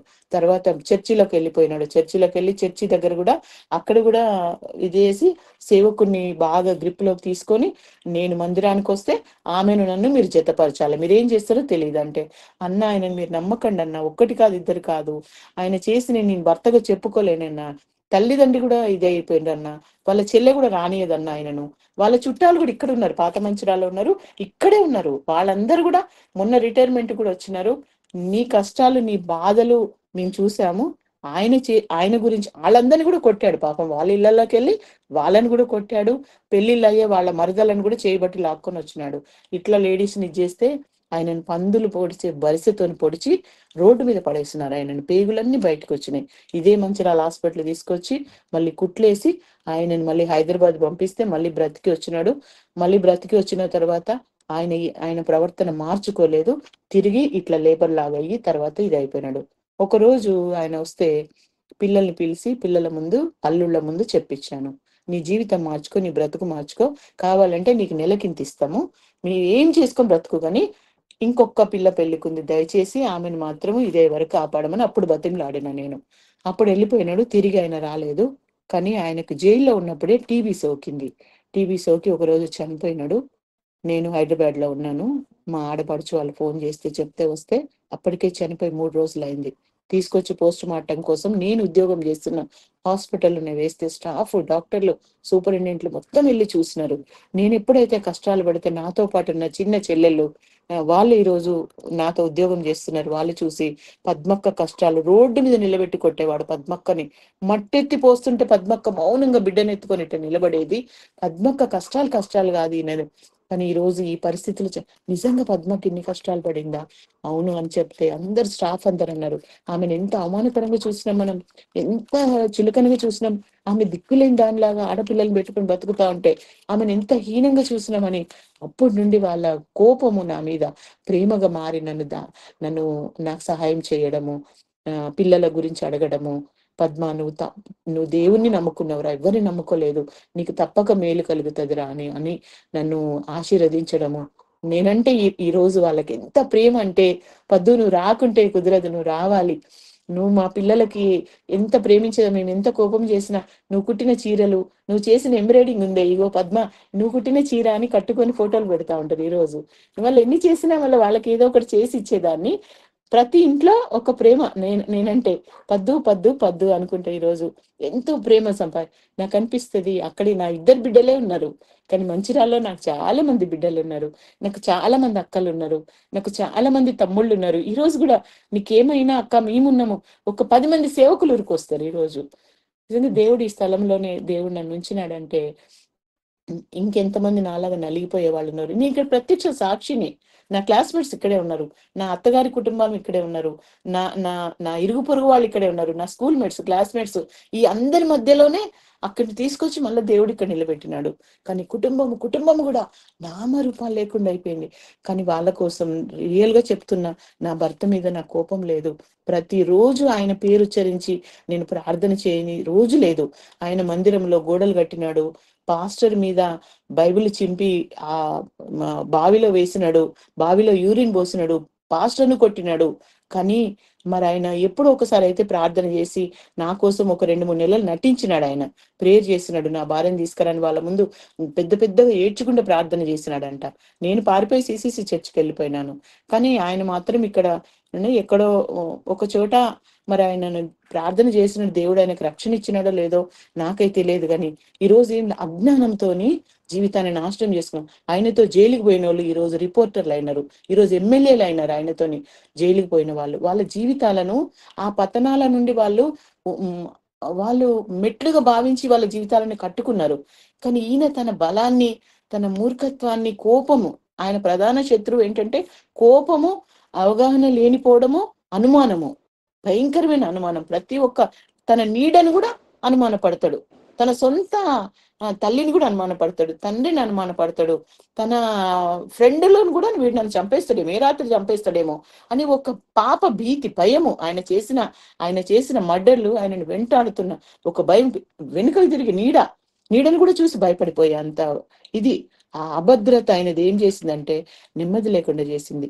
తర్వాత ఆయన జీవితాన్ని మార్చుకొని రిటైర్డ్ కార్మికుల కోసం కొంత చేసి కొంత మంచి పేరు తెచ్చుకొని చివరికి మంచిగా బ్రతుకుదాము, మంచి పేరు తెచ్చుకుందాము అని ప్రయాసపడి ఒక లీడర్గా ఎదిగి పోగొట్టుకునే ఉద్యోగం సంపాదించుకుందామని ప్రయాసపడుతున్న సమయంలో చనిపోయినాడు. అంటే జీవితము మన చేతులకు వెళ్ళి సరి చేసుకోవాల్సిన సమయంలో సరి చేసుకోకుండా అంత నష్టపోయినాక ఇప్పుడు బాగుపడతానే లోపల మన చేతిలో ప్రాణం ఉండదు. ఆయన బుద్ధి వచ్చిన తర్వాత, ఆయన మారిన తర్వాత ఆయన ప్రాణం పోయింది. ఈ జీవితాలన్నీ నాకు ఒక గుణపాఠం. ప్రతి జీవితంలో ఒక పాఠం నేర్చుకుంటా ఉన్నా, ప్రతి పతనంలో ఒక పాఠం నేర్చుకున్నా, ప్రతి ఇన్సిడెంట్ ద్వారా ఒక పాఠం నేర్చుకుంటా. బైబిల్లో ఉండే ప్రతి క్యారెక్టర్ ద్వారా కూడా నన్ను నేను చూసుకుంటా, నా బలహీనతలు చూసుకుంటా, నా జీవితాన్ని చూసుకుంటా ఉన్నప్పుడు అనిపిస్తుంది, దేవా ఆ రోజు చనిపోయాన్ని బ్రతికించినావు, ఆయన చేతిలో చనిపోకుండా తీసుకొచ్చినావు, ఆ భయంకరమైన మోసంలో అటువంటి పద్మవ్యూహం లాంటి కొత్తగూడెంలో ఆ మాయలో నుండి బయటికి తీసుకొచ్చినావు. ఇక్కడ కూడా ఆత్మీయమైన పోరాటాలు, ఎన్ని పోరాటాలు అంటే నాలో ఉన్న బలహీనతలు, నాలో ఉన్న పతనాలు, ఆలోచనలో, చూపుల్లో, తలంపుల్లో అనేకమైన ప్రలోభాలు, అనేకమైన బలహీనతలు, అనేకమైన శోధనలు, సాక్ష్యంగా నిలబడలేనటువంటి ఎన్నో యుద్ధాలు నా జీవితంలో. రియల్గా అవన్నీ జ్ఞాపకం చేసుకుంటే దేవా నిజంగా ఇంత చిన్న జీవితంలో ఇన్ని అనుభవాలా, ఇన్ని పరిస్థితులా, ఎందుకు ఇచ్చినాడో తెలియదు. మీరు ఎక్కడ ఉంటారో నేను ఎక్కడ ఉంటానో, మీరు హైదరాబాద్ లో ఉంటారు, నేను ఇక్కడ ఉంటాను. నేను మీ ముందు నా జీవితాన్ని చూపిస్తున్నా. ఒక తల్లులుగా మీ బిడ్డల విషయంలో వాళ్ళకు దేవుడితో అన్యోన్యమైన సంబంధాన్ని పెంపొందింప చేయండి. తద్వారా వాళ్ళ ఆపదల నుండి తప్పించబడతారు. ఒక తల్లి, విశ్వాసి అయిన తల్లి ఉంటే పరిస్థితులకు భయపడొద్దు, ప్రభు చేతిలో పెట్టండి. ఏ ఉద్యోగం పోని, ఏమన్నా పోని, దేవుడు ఎవరిని పంపాలో. మీకు నా పతనమైపోయిన జీవితాన్ని చూపిస్తున్నా కదా, ఒక దేవునిలో భయభక్తులు కలిగిన వ్యక్తి జీవితం చూపిస్తా. ఒక స్టాన్లీ జోన్స్, ఒక లిల్లీ జోన్స్ అని ఇద్దరు భార్య భర్తలు ఉన్నారు. ఆ బ్రదర్ యవన జీవితంలో రక్షణ పొందినాడు. ఒక తల్లి ఆ బిడ్డల కోసం, ముగ్గురి కోసము 3 సంవత్సరాల నుంచి ప్రార్థన చేయడం మొదలు పెట్టిందంట. ఆ బిడ్డలకి ఎంత చక్కటి భర్త అంటే వాళ్ళిద్దరు ఈ రోజు మంచిర్యాల రోల్ మోడల్స్. ఒక వివాహ సంబంధం ఎలా ఉండాలి, ఒక ఫైనాన్షియల్ గా ఒక కుటుంబం ఎలా కట్టుకోవాలనడానికి వాళ్ళిద్దరు ఆదర్శం. యవ్వన జీవితంలో రక్షణ పొందిన బిడ్డలు లిల్లీ జోన్స్ గాని స్టాన్లీ జోన్స్ గాని వాళ్ళిద్దరు రక్షణ పొంది వాళ్ళ కుటుంబాన్ని పెద్దల సమక్షంలో, సంఘం సమక్షంలో కట్టుకొని సంఘంలో వాళ్ళు వాడబడుతున్న జీవితం చూస్తే ఇది కదా క్రైస్తవ బిడ్డల భవిష్యత్తు, ఇలా కదా ఉండాలి అని అనిపిస్తుంది. నిజంగా అలా జీవితాలు ఎందుకు ఉంటాయి? ఉండవు, కొన్ని ఉంటాయి, కానీ అందరి జీవితాల్లో. కానీ నా పతనాలన్నిటినీ, నా నా నా కష్టాలన్నిటినీ, నా గాయాలన్నిటినీ నేను మెట్లుగా మలుచుకుంటూ ఈరోజు పద్మక్క ఇన్ని చెప్పింది కదా, ఎప్పుడు ఏడ్చుకుంటూ ఉంటదేమో అనుకుంటున్నారా మీరు? అన్ని మర్చిపోయినాను. ఈరోజు చాలా హ్యాపీగా ఉంటాను. ఎవరన్నా చెప్తా అంటే ఇవన్నీ ఇవన్నీ నేను పడ్డ కష్టాల కంటే ఎక్కువ. మీకు ఒక్కొక్క ఇన్సిడెంట్ చెప్తాను. చాలా అది, ఒక సిస్టర్ డబ్బులు ఇస్తానని ఇంట్లోకి పిలిచి ఒక వ్యక్తిని కూర్చోబెట్టి మమ్మల్ని ఇద్దరిని వదిలేసి వెళ్ళిపోయింది. గజ గజ గజ గజ వణుకుతున్నాను. వాళ్ళు అక్కడ కూల్ డ్రింక్ తెచ్చి పెట్టినారు. ఒక్క స్వరం లాగా వినబడి లే ఇక్కడ నుండి అన్న వినిపించింది. టక్కలు లేచి బయటకు ఉరికినాను. వాళ్ళు ఇట్లా బిత్తిరిపోయి చూస్తున్నారు. ఉరికి వెళ్ళి ఒక షట్టర్ దగ్గర అయితే పెద్ద పిడుగు పడింది. వర్షం స్టార్ట్ అయింది, పెద్ద పిడుగు పడింది. ప్రభాని ఇట్లా రెండు చెవులు పట్టుకున్నాను, అక్కడ నిలబడిపోయినాను. ఏడుస్తా ఉండి అంటే లే అమ్మా అని ఒక వ్యక్తి వచ్చినాడు నా దగ్గరికి, ఒక గొడుగు పట్టుకొని వచ్చినాడు. నేను ఆ వ్యక్తి పాదాలు మాత్రమే చూసినాను. నన్ను ఆయన ఇంటి దాకా వదిలేసి వెళ్ళిపోయినాడు. ఇప్పటి వరకు ఆయన ముఖం నాకు కనబడలేదు. ఆయన ఎవరు? నన్నెందుకు గొడుగు పట్టుకొని ఇక్కడ దా తీసుకు? ప్రభా, పేతుని పంపించినవా, ఏలియాను పంపించినవా, అసలు ఎవరిని పంపినవు? పౌలును ఎవరిని పంపినవు ప్రభా? అసలు నన్ను ఇక్కడ దా క్షేమంగా తీసుకొని వచ్చి వదిలేస్తున్నారు. ఇలాంటి ఇన్సిడెంట్స్ ఎన్నో తెలుసా నా జీవితంలో. ఒంటరిగా నేను ఉన్నప్పుడు నా ఇంటి ముందు ఒక తెల్ల బట్టలు వేసుకొని ఒకటి ఆకారం కూర్చొని ఉండడం చూసినారంట నా ఫ్రెండ్స్. అక్క నువ్వు ఈ చెట్లల్లో, తుమ్మ చెట్లల్లో ఉంటావు కదా ఈ పెంకుటింట్లో, కానీ నీ ఇంటి ముందు ఒక తెల్లని ఆకారం కూర్చుంటది అక్క, అందుకే భయపడి ఎవ్వరు రాదు తెలుసా ఇటువైపు అని. దేవుడు తన అదృశ్య హస్తం చేత నన్ను కాపాడి ఈ రోజు మీ ముందు నిలబెట్టినాడు. ఉమ్, ఉమ్, నేను నేను నా లైఫ్ స్టోరీ చెప్పినను, లేకుంటే దేవుడు నా జీవితంలో చేసిన ఆశ్చర్యకారాలు చెప్పాలనుకొని చెప్తున్నాను. ఆ ఒకవేళ నేనేదో సింపతి కోసమో, లేకుంటే నేనే ఇన్ని కష్టాలు పడని కాదు, నేను కష్టాలు పడలేదు. దేవుడు నన్ను దంచి తీసి మీ ముందు ఇలా నిలబెట్టినాడు. నా జీవితం ద్వారా మీరు ఒక స్త్రీలుగా మీరు మీ పిల్లల భవిష్యత్తు కోసం ప్రార్థన చేయండి. రాత్రులు పగలు వాళ్ళ కోసం ప్రార్థన. పద్మక్క లాంటి జీవితం కాదు ప్రభా, స్టాన్లీ జోన్స్, లిల్లీ జోన్స్ లాంటి జీవితం మా బిడ్డలకు ఇవ్వండి అని అడగండి. వాళ్ళు సమాజానికి ఒక గొప్ప సాక్షులుగా దేవుని సేవ చేస్తూ, పరిచర్య చేస్తూ, ఒక మాకు ఒక ఏమంటారు వాళ్ళని, ఒక కపుల్, ఒక మోడల్ కపుల్ గా ఉన్నారు వాళ్ళు. అట్లాంటి కుటుంబాలు మీ సంతానాలు, మీ బిడ్డలు కావాలని కోరుకుంటున్నా. పద్మక్క లాంటి జీవితాలు కాకూడదు. ఒక తల్లి అజ్ఞానము, ఆత్మీయత, ఆ అవగాహన లేని జీవితాలు బిడ్డలకి ఎంత కష్టతరం అయితే కదా, అయినా పర్వాలేదు. కానీ దేవుడు తప్పకుండా తన ప్రేమను బట్టి నన్ను సమకూర్చిన దేవుడు వాళ్ళను కూడా సమకూరుస్తాడు.